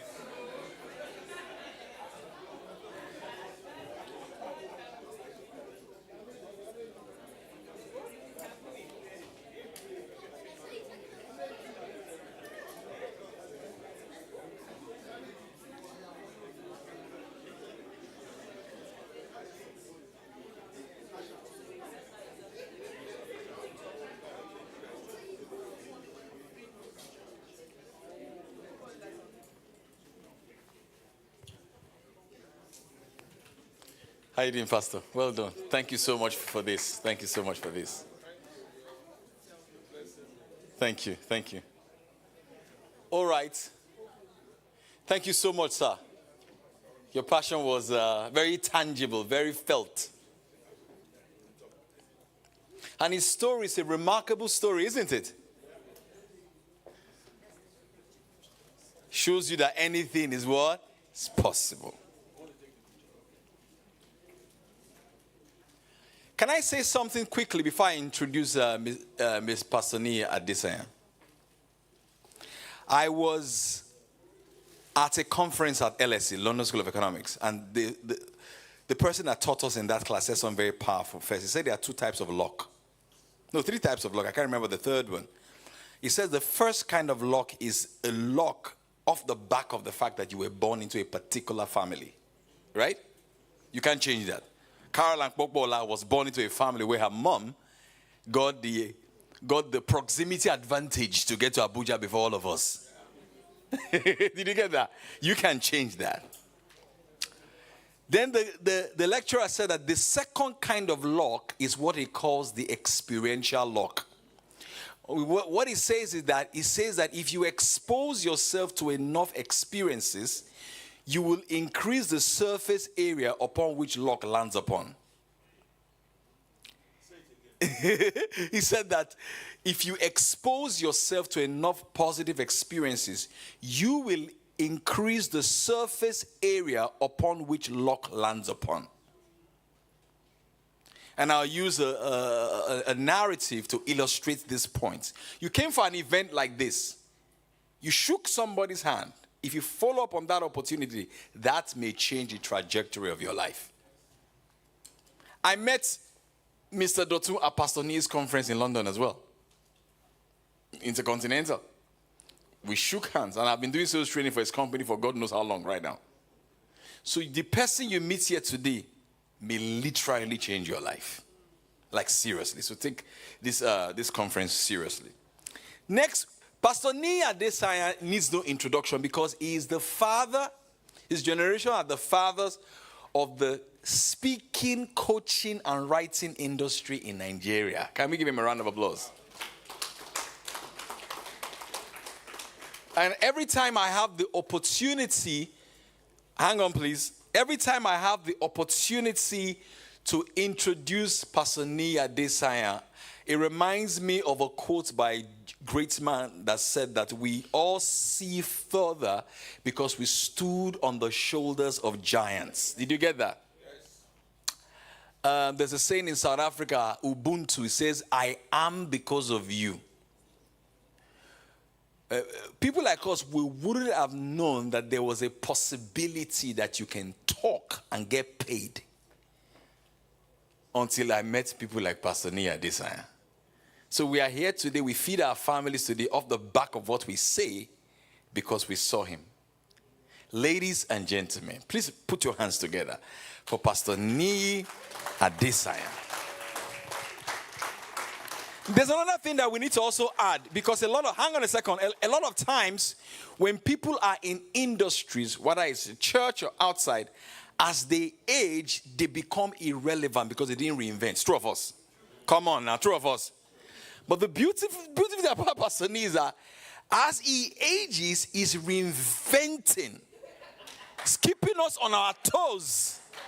So, ladies and gentlemen, please welcome Dr., Pastor, Bishop, Coach Niyi Adesanya. Thank you very much, sir. You know, the way Paul did it, you think I've given him some extra bucks for him to do the job. Paul Fo is a big inspiration to me. And whenever I sit down, there is sales training. I'm not sure he has told you that he does sales training. Fantastic.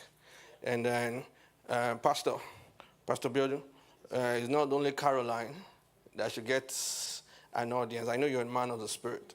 Paul Fo too needs an audience with your people, and it will increase their sales greatly. And Pastor Biodu, thank you so much, sir.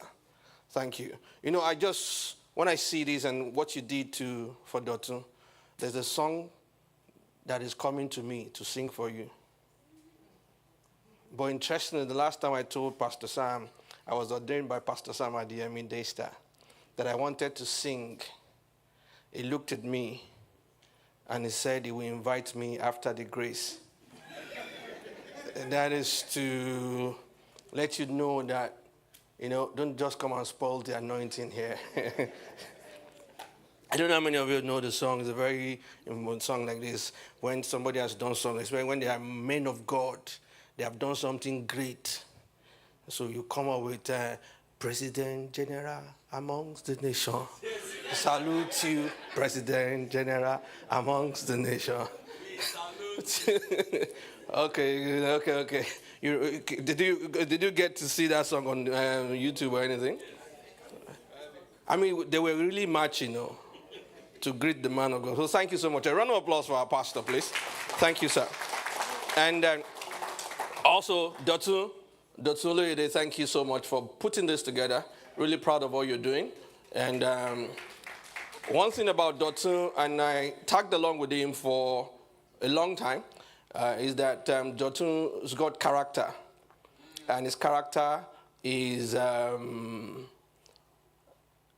mean, sometimes you want to do business with someone, it's not just because of their character. You're also looking at their parents. I met his dad, and I know that I can put money in his hands. If he misbehaves, I know his dad will not feel cool about it. I know he doesn't want to even that to start having hypertension and everything like that, because I know the man, full of integrity and character.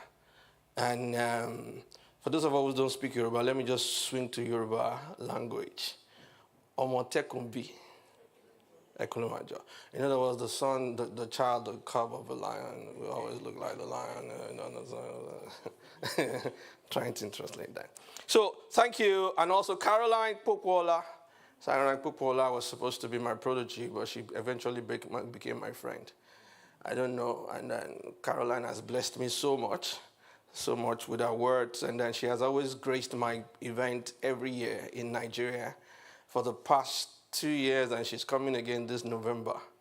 And it's the NIA Adesanya Leadership Boot Camp. We're trying to bring together 1,000 people in the auditorium, like Eco Hotel, the convention center. So I'm not marketing that. I'm just trying to tell you that Caroline has been a big, big blessing to me, to what I do, and everything about me. Thank you so much, Caroline. And also, I call him Ba, me, an elder. He's my Egbo, but I'm his pastor. I need to let him know that, because no matter the amount of praise I give him, it can become too. But anyway, that's just to keep him in check. But he's a senior brother, he's a friend, he's somebody that I can share my exploits and escapades with. And that's very important for you to be able to share your exploits and your escapade with people, especially for us men. And he's always stand with me, and he came with his beautiful daughter, Cherish. It's good to have the two of you. God bless you. Thank you so much. And where again, I have some of my people who came from Nigeria with me. No, one person who came from Nigeria with me. And that's Noah. Noah, thank you. Noah is doing big numbers in Nigeria, big numbers. I will talk about them as I move on. And I also have my two friends here, my colleagues before at Daystar Christian Center, Pastor and Pastor Mrs. Elijah and Debola McPrince. They pastor a church in Ikorodu, very vibrant church in Ikorodu. And right now they're in London, UK, London, wherever, somewhere in the UK, yeah, doing great things for God here. Good. So, you say, one thing about what I'm going to talk about, and then when they say 20 minutes, I wonder, how can you do 20 minutes when I flew 6 hours to just get here this morning? I started my journey since yesterday. I do Lufthansa. And before then, I was in Abuja on Thursday speaking to the Pengusin trade union. And then I flew Lagos, packed my bag, came to the airport, went to Frankfurt, and from Frankfurt to Lagos, to London, and then from Heathrow, 2 hours down here, or 2.5 hours down here, and then I will now have 20 minutes. I will try, Sha. I will try, Sha. But this is it. What will it profit you if after you've made all the money, listened to all the advice, implemented all of them, and at the end of the day, your wealth is not sustained to the next generation and to the next generation? The blessed man is the man that transfers wealth from generation to generation. And please, don't think transferring wealth from generation to generation is having those houses. We've seen people who build houses. After they built the houses and they didn't build the children sold the houses that they built.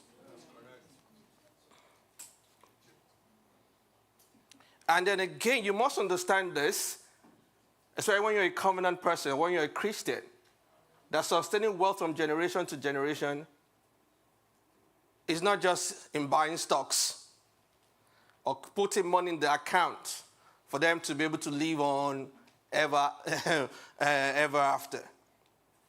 And then when you read the Bible very well, Deuteronomy 8:18, it is the Lord that giveth thee power to get wealth, so that you may what? Establish the covenant. The purpose of wealth is the covenant, so that it can move from generation to generation. That's the blessed man. That's the blessed man.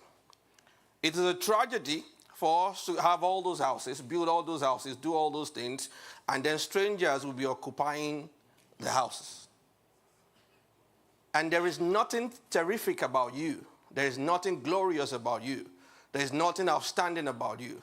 There is nothing to emulate about you if at the end of the day you are rich and your third generation is not. Because statistically, the first generation builds, the second generation sustains, the third generation squanders.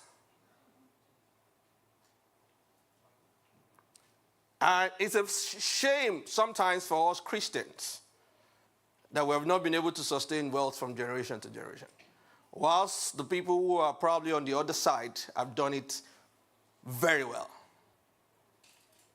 I don't live in London, I don't live in the UK, but most of us probably are from Nigeria, you know about the Dantatas. They are right now in the third generation wealth. Third generation, and it definitely will go to the fourth generation. Because there's one that came from the female stock, who is right now the richest in Africa, black man that ever lived right now. And then, I'm not sure they have the covenant that we have. So who do we point to from our own stock that has got that?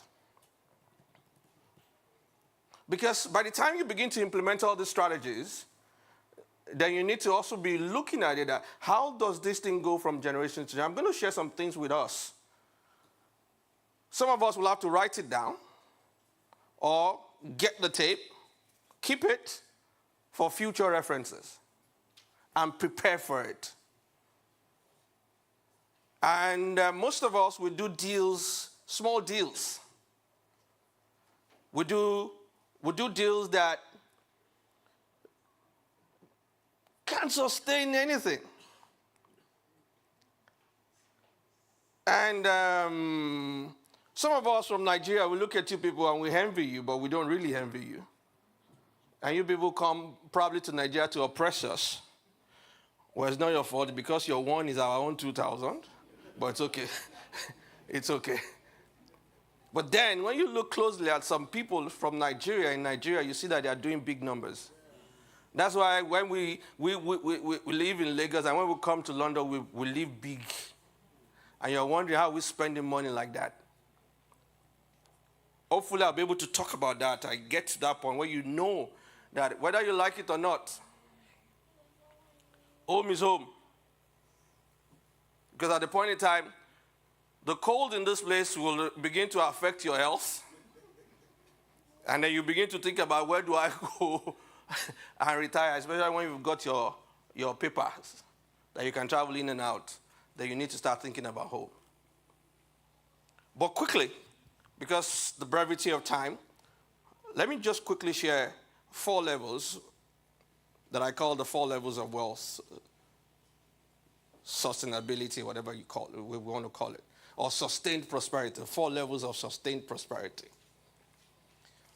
Now, before I go on, please note this, that in any society, in any industry, in any career, or in anything, in any company, there is always the 1%, the 10%, the 30%, and the 70%. Everybody is divided in those categories by Credit Suisse. Credit Suisse. Now, when you're in an organization, there's always the 1%, there's the 10%, there's the 30%, and the 70%. In any society, in any country, there's always the 1%, there's always the 10%, there's always the 30%, and there's always the 70%. So the question you want to ask yourself is that where are you? Are you in the 70 or the 30 or the 40 or the 10 or the 1? And then the 1%, according to Credit Suisse, are the people who are making $1 million and above, earning $1 million and above every year. You can convert that to pounds, but I'm speaking the universal language now, dollars. The 10% are the people who earn $100,000 and above annually, while the 30% earn below that between $10,000 and $100,000, while the 70% earn below $10,000. Now, guess what? This is where it gets funny. The guys who are in the 1%, they control 48.9% of the total wealth of the world. 48, almost half, 1%. Bloody 1%, about 62 million of them. Although it changes every year, but I'm just taking one particular statistic to roll this out. I mean, 62 million people. Working population, 62 million people. They control 48.9%. Let's just say 50%. And then the 10%, these guys make $100,000 and above. They together with the 1%,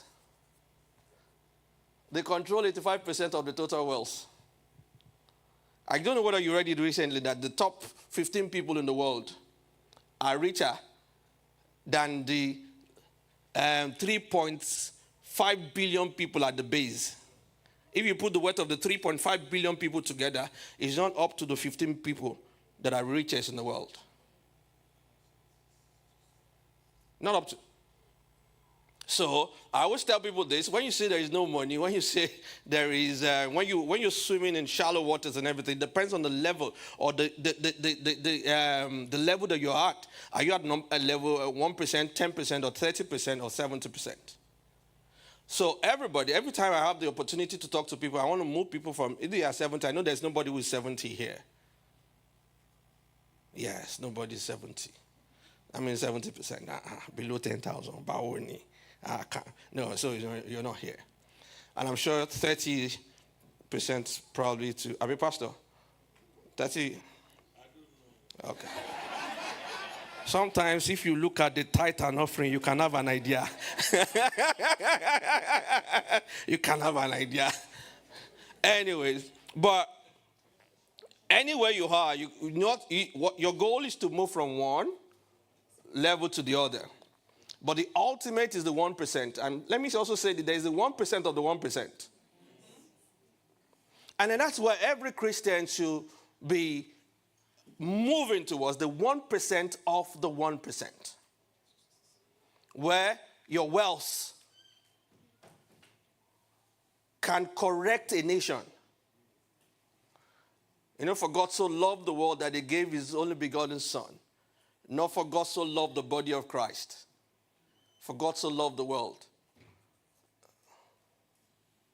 So when we're doing stuff, we're doing it for the world, changing the world, affecting the world. But how do you do that without money? Through prosperity shall the gospel be spread abroad. We need so much of it. And not just that. We need to be able to go to our next area. And guess what? I teach this. Quickly, let me just go quickly into that. I stumbled on a research that said that if you want to be part of the 1%, 3 things that you have to do. I won't explain it. Number 1, you must be born by the 1%. The 1% have to give birth to you. And if you're like me, that we were not poor, we were poor. You understand? We were so poor that poor people called us poor. So I couldn't take that. And then the next box was that you must, for you to be in the 1%, you have to marry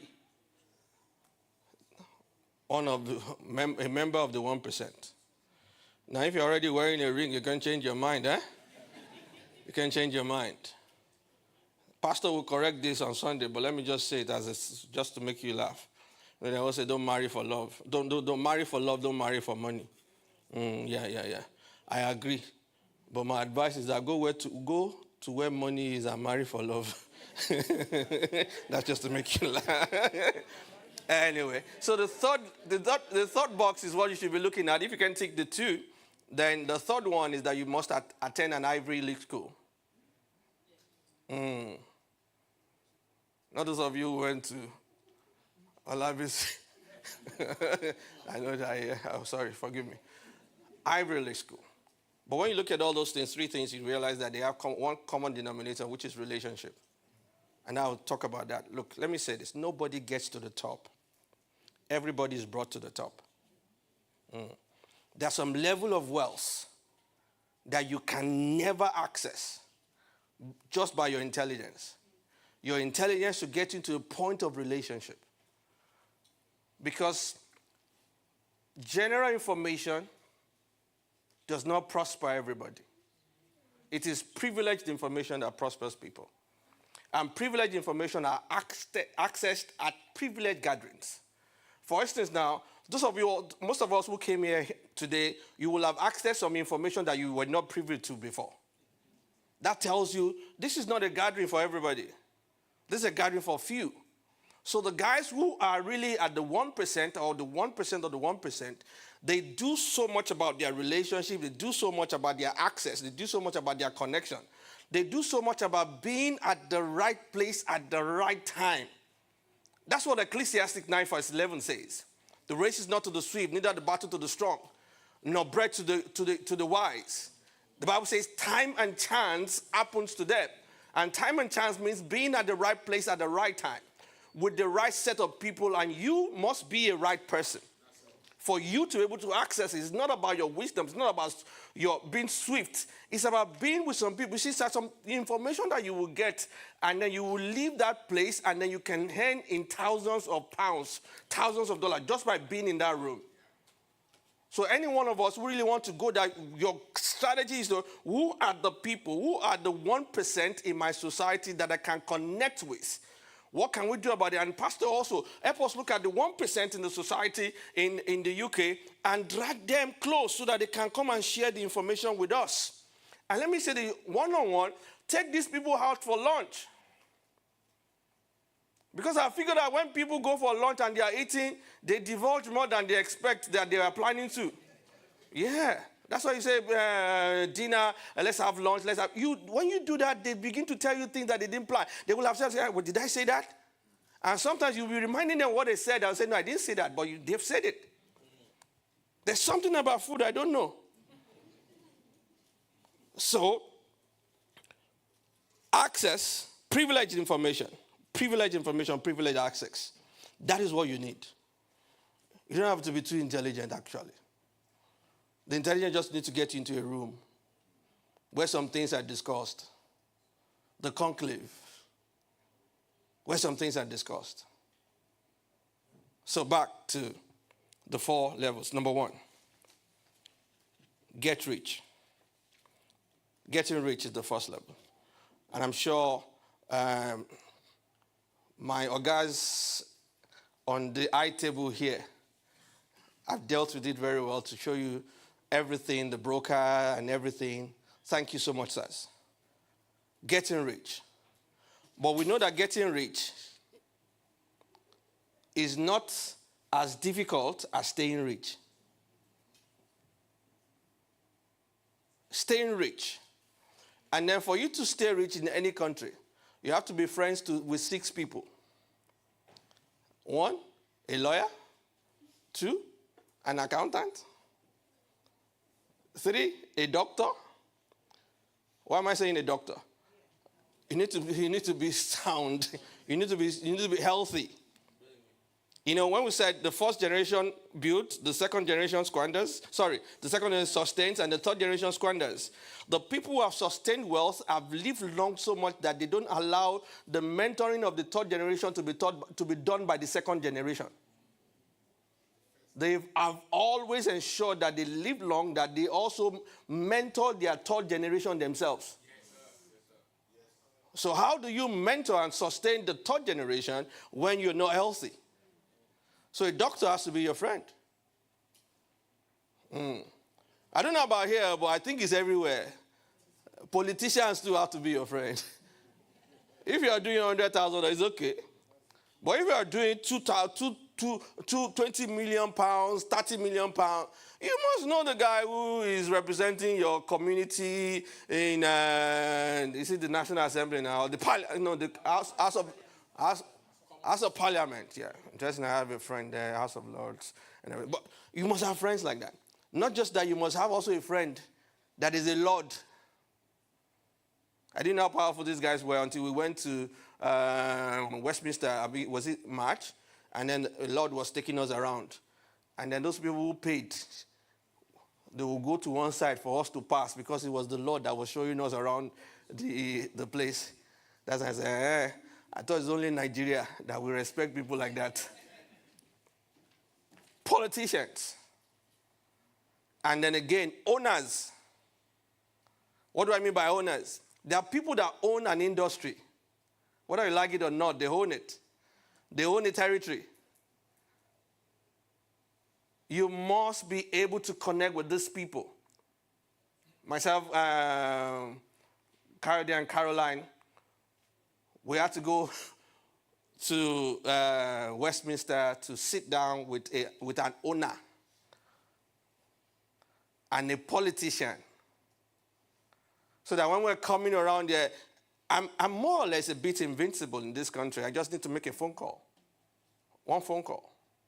I won't tear it, don't get me wrong, I won't necessarily break the law, but I just need to make a phone call. That's the power of ownership.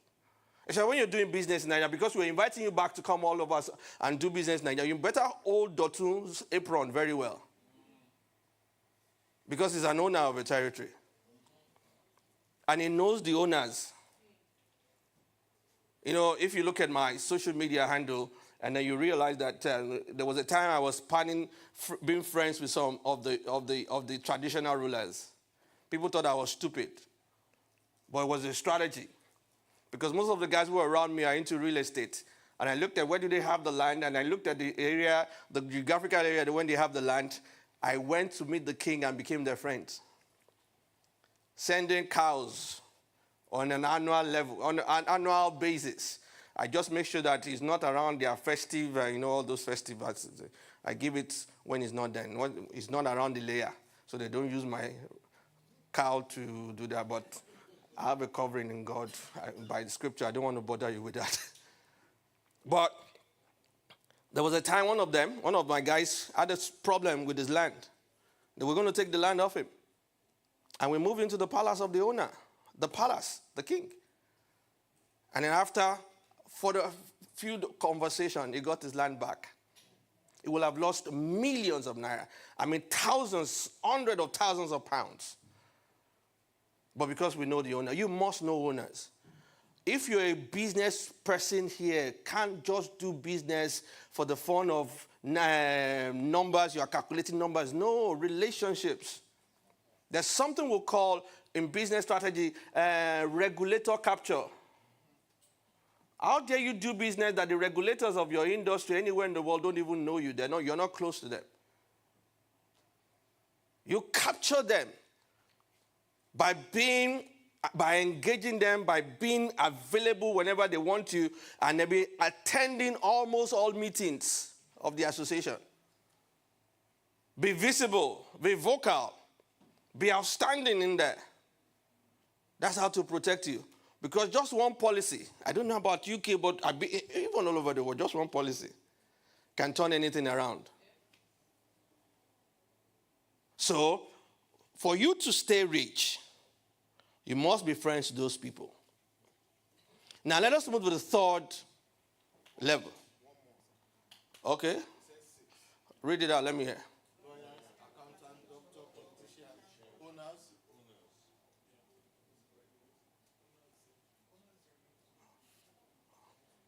I can't remember the first one.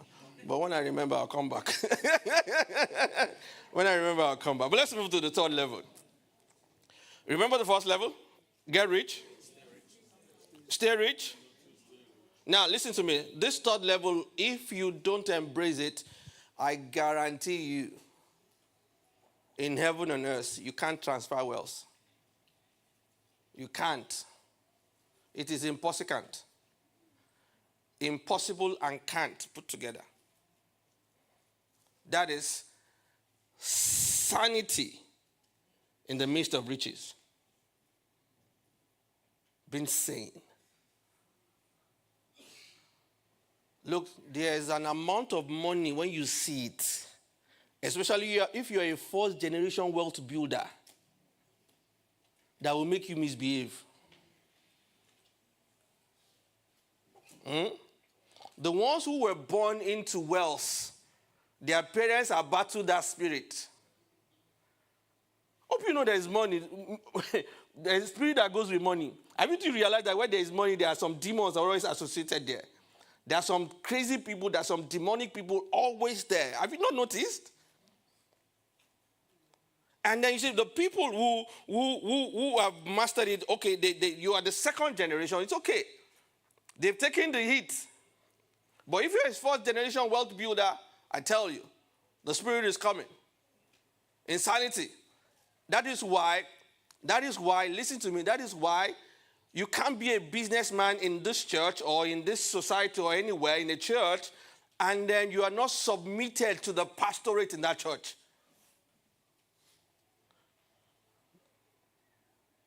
And I also begged the pastors. I was preaching for Dr. David Ogbueli with all the pastors in Enugu once, and I was pleading with the pastors that, look, these guys who are doing business are going through a lot. They're going through a lot. They need to be protected. Because when they come and share their exploit and their escapades, you need to take a cloth and cover the shame of Noah. Because it's crazy out there. Crazy, and I know the pastors don't understand. They don't understand this to 100%. I was ordained a pastor in 1998. I left and went into the corporate world, and I've been in the corporate world now. Next year will be 20 years of me being in the corporate world after doing 8 years as a pastor, ordained pastor, and I know the difference. The kind of demon we face when it comes to things like that is different from those guys face when they have money, little money out there in the world, in the marketplace. Is severe. Very crazy. And you businessman, before you start seeing that money, before you start collecting that money, start raising that money, submit your business to your pastors. Submit your business to have a business mentor. And then pastors, please protect these guys. Don't throw them. Don't throw the baby and the bat dirty water away. Manage it. That is why we're losing strong people in the kingdom of God. We're losing strong people after a while. You see, because if we don't comfort them in the church, they will be comforted at the pub. Yeah. They will tell them, no problem. And is that why you are crying? I beg. Give him one. Problem solved. Sanity, sanity, sanity, sanity, sanity, sanity. Because until you are sane, that's when you can think right. There's so many people who have riches, wealth, and everything today, but their next generation are still fighting. I mean, it doesn't matter whether you're a lawyer. The sixth person is lawyer. The sixth is lawyer. Okay, sorry. I will still remember that one. F.R.A. Williams. I thought they're still fighting today. The man that almost wrote the Constitution of Nigeria, almost. The children are still fighting today. So it's not about writing a will sometimes, because the will can be contested that it was fake, although it's not fake. And then they can be fighting and fighting and fighting and fighting and fighting, and in the process somebody develop high blood pressure, and then boom. That is when you can transfer wealth. Now, let us even talk about the fourth level right now. Let me leave that. The fourth level is wealth transfer.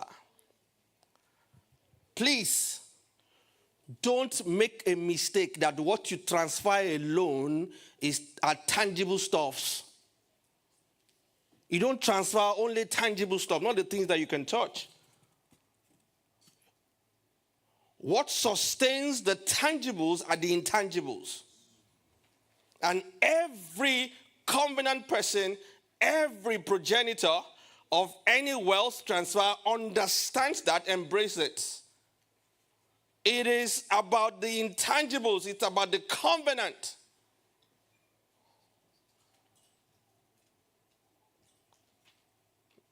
My time is short. I don't want to do too many of controversial stuff. But I've taken time to study families that have transferred wealth. The Medici family. Wealth was in the family for over 300 years. It's gone now. There is the Rothschild family, Rothschild. They've been rich since 1794. They are still rich today. 1794. They are still rich today. They are controlling most of those things that you are seeing around. All those news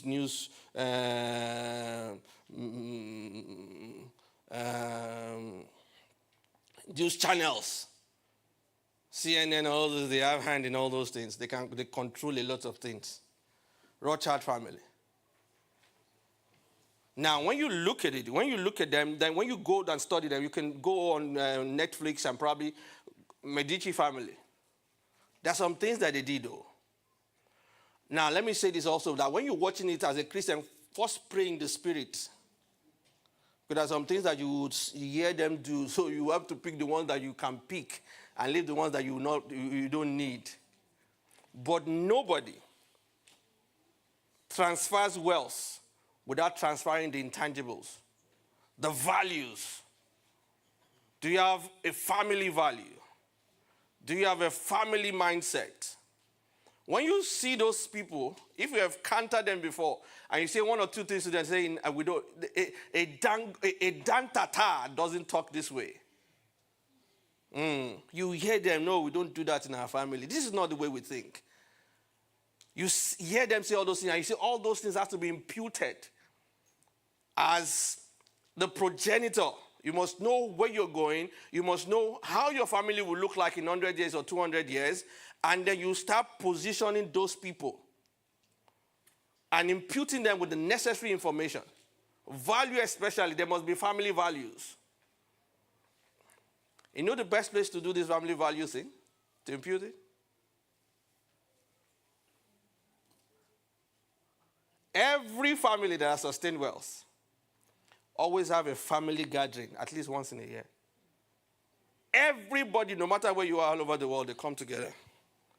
And it's an opportunity whether to sink them further into Freemason or sink them further into any covenant that they have. And we have the covenants done, the superior one, so to say.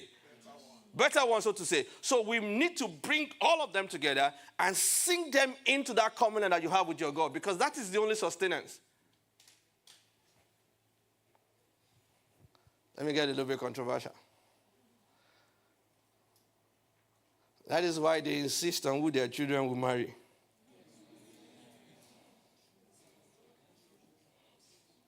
Because they don't want to see when I want my grandson. And one son-in-law will say, no, I don't like grandpa. And my grandson will not show up. But let me say this. If we have not built wells, don't insist on who your children should marry.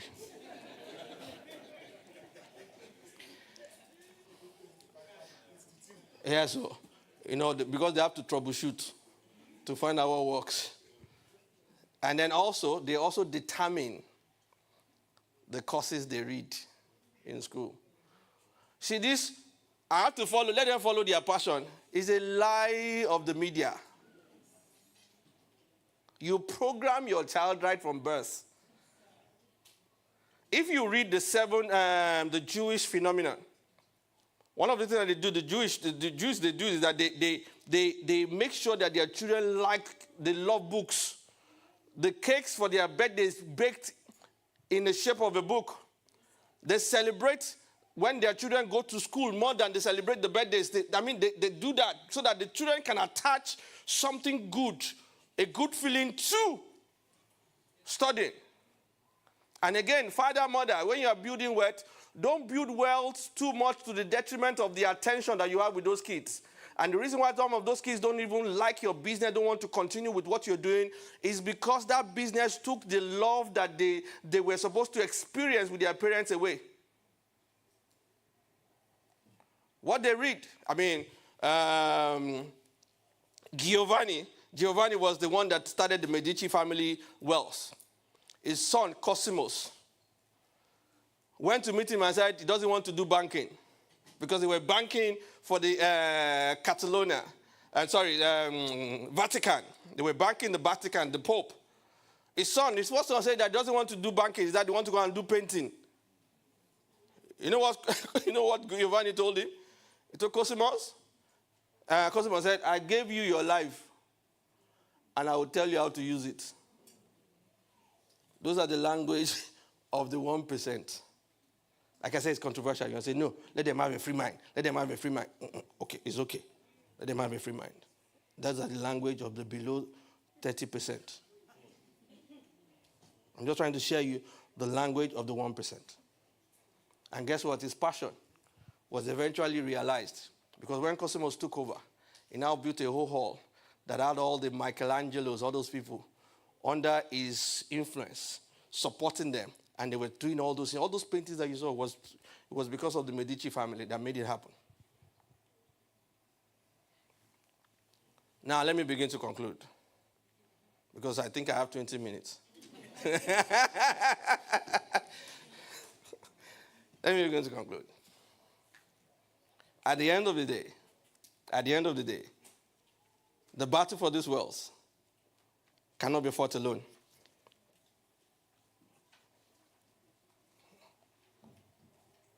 The Yorubas will say, Shorafo Guadaja. In other words, be careful about the battle you fight alone. When my heart is overwhelmed, Lord, please lead me to the rock that is higher than I. When a child gets to a place of fear, he will fear. That's a Yoruba proverb translated in English. When you face some things, it's a matter of numbers. You're not seeing those things right now because you're not in that numbers realm yet. One of my prodigy had a situation that, a situation that he was losing 47 billion naira. I'm not talking about now. Don't convert it. Then it was about 200 or 250 to a pound. 47 billion. You know what? He said people came to him and told him that, look, what you need to do is to join us and make this thing go away. Join us, we'll make it go away. Thank God he told us. 47, everything down the drain. The guy is back right now, probably the biggest guy when it comes to the real estate industry in Nigeria. Because he had people to be able to go and meet. Nobody can be emotionally healthy or spiritually whole without a network of caring people. Take that from me. That is why what you need to do is, do we have a men's fellowship? Business fellowship in this church. I think we need to start thinking about it. Where the successful begin to mentor the upcoming. Because if they don't take advice from us here, they will take advice from somewhere else. And we need to build a strong network. And sometimes the money for us circulates within us before it even goes out there. I don't know. There's a statistic that says that the Jewish community, the money circulates almost more times like the black community. 5 times more than. The black community is almost immediately.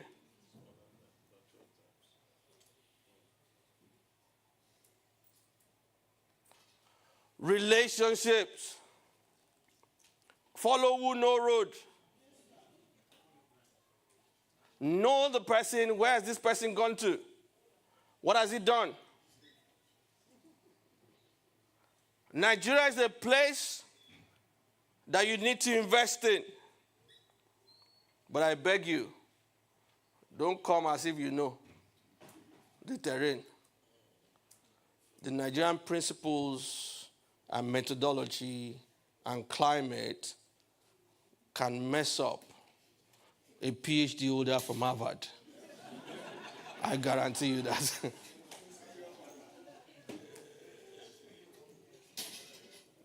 But whether you like it or not, your home, I'm trying to remember the Yoruba proverb, Ilela Bosimioko.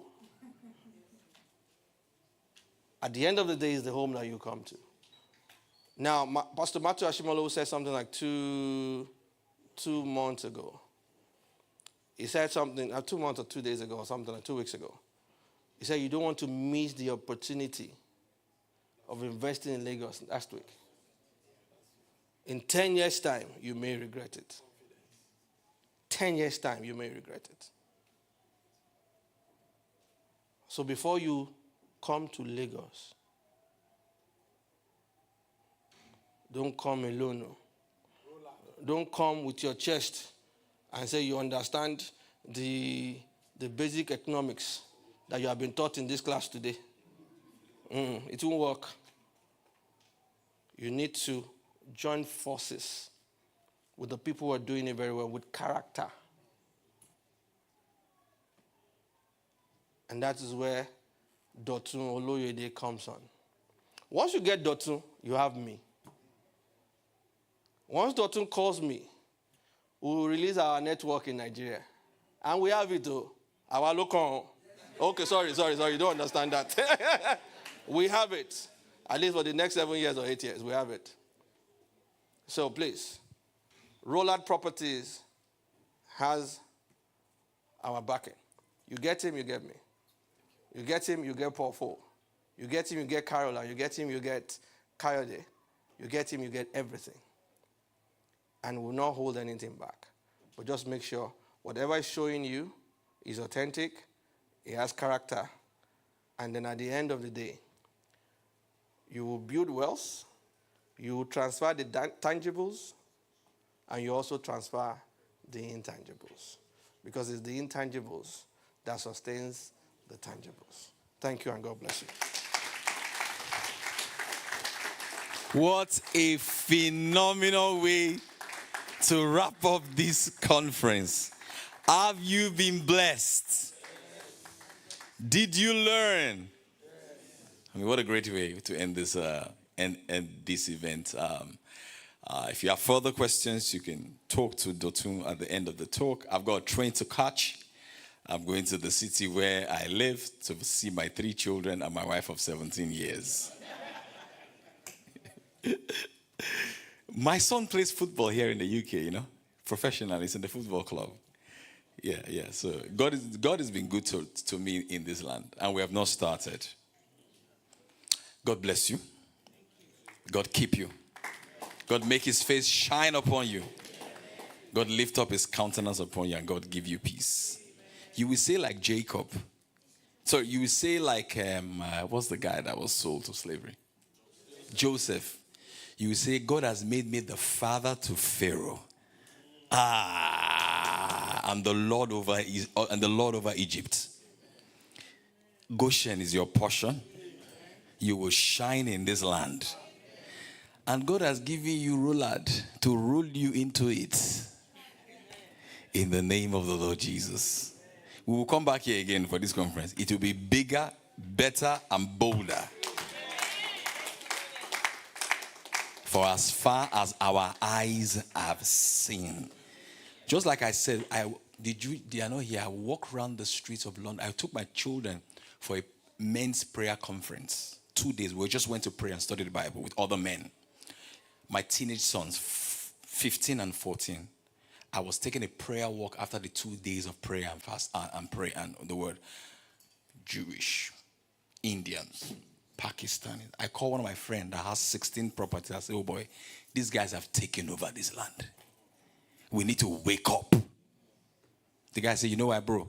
They collaborate. We don't collaborate. But we are changing the narrative today. In the name of Jesus. Have a great day, everybody. God bless you. Dr. Wrap it up. Thank you, Paul. Thank you so much for coming. I just want to say a very big thank you to everybody who has stand up for this event. Once again, thank you, Pastor. Pastor La, I want to say a very big thank you.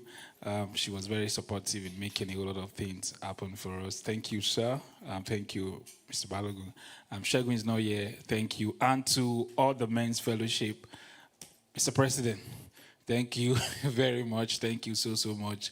And lastly, which is not by any means the least, I also want to please just give a round of applause to my beautiful wife for her support.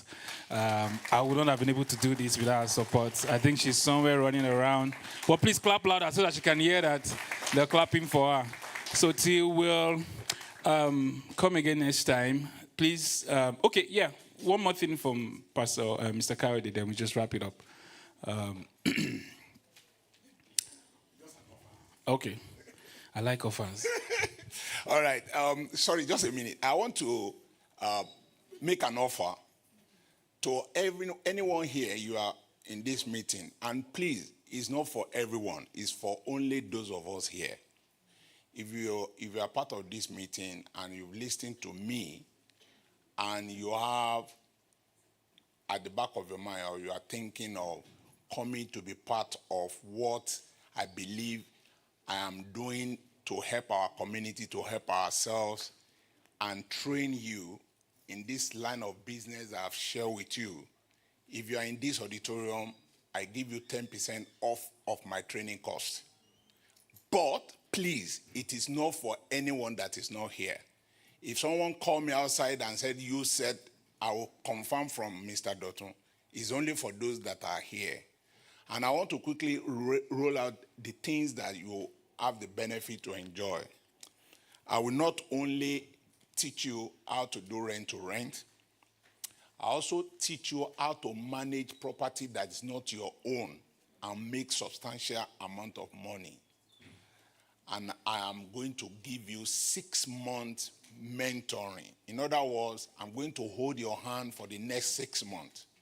And maybe I should say this, because I'm also part of the larger property team in the United Kingdom. Every resources that I know you will need at your own level, I promise to pass it down to you. Because of the fact that I believe that if I don't have those opportunities, I won't be doing what I'm doing. So I want to make that opportunity available. So please, if you want to take advantage of all these I've mentioned, I have my daughter here. She will take your details and we can take it from there. And finally, Because I also noticed that there were a lot of people from the same climate, the same country, probably. There's something we are also doing. We call it pot of wealth. Because like I said before, there are a lot of money in this land, lots. And I hear people speak about the Jews, speak about the Asians, speak about the Chinese. It's the same principle that they're using. The earlier we open our eyes to this principle, the better for all of us. So please, you can take advantage of our pot of wealth as well. What is this pot of wealth? Imagine all of us here. Imagine how many of us here. If we put a certain amount of money together in 1 year, you know what that money will be. I called some people January last year, and I shared this pot of wealth with them. Today, they are actually thanking God for my life. It's not me. It is what you know that matters. And once you know it, you practice it. Please don't go out of here today without taking any critical or very significant action on everything that you have heard, because the money is there to be made. God bless you. Thank you very much. And also, let me say a very big thank you to all our speakers for the day. Pastor K, thank you so much. Mr. Toba, I think he's just there, but thank you very much. Miss Caroline, Pastor Nee, Papa K, I could like to call him. Thank you very much. And also to our MAB pastor, thank you so much for coming out of your busy schedule. And let me say this, Miss Caroline, she didn't know that I know. She canceled her engagement with KICC today just to be with us. Thank you so much. I heard the rumors. So thank you very much. And thank you, everybody. I think we're going to put the scan thing again if you want to. Maybe you just want to talk about something you're trying to do. We're also happy to talk to you about it. Let's rub minds together. We just point you into the right places. Thank you very much. We have little light refreshment outside as you leave. So thank you. God bless you. See you some other time.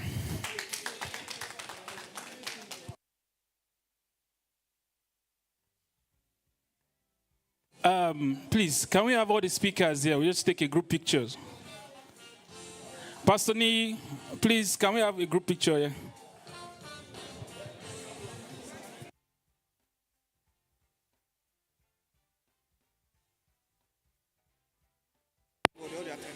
That's true.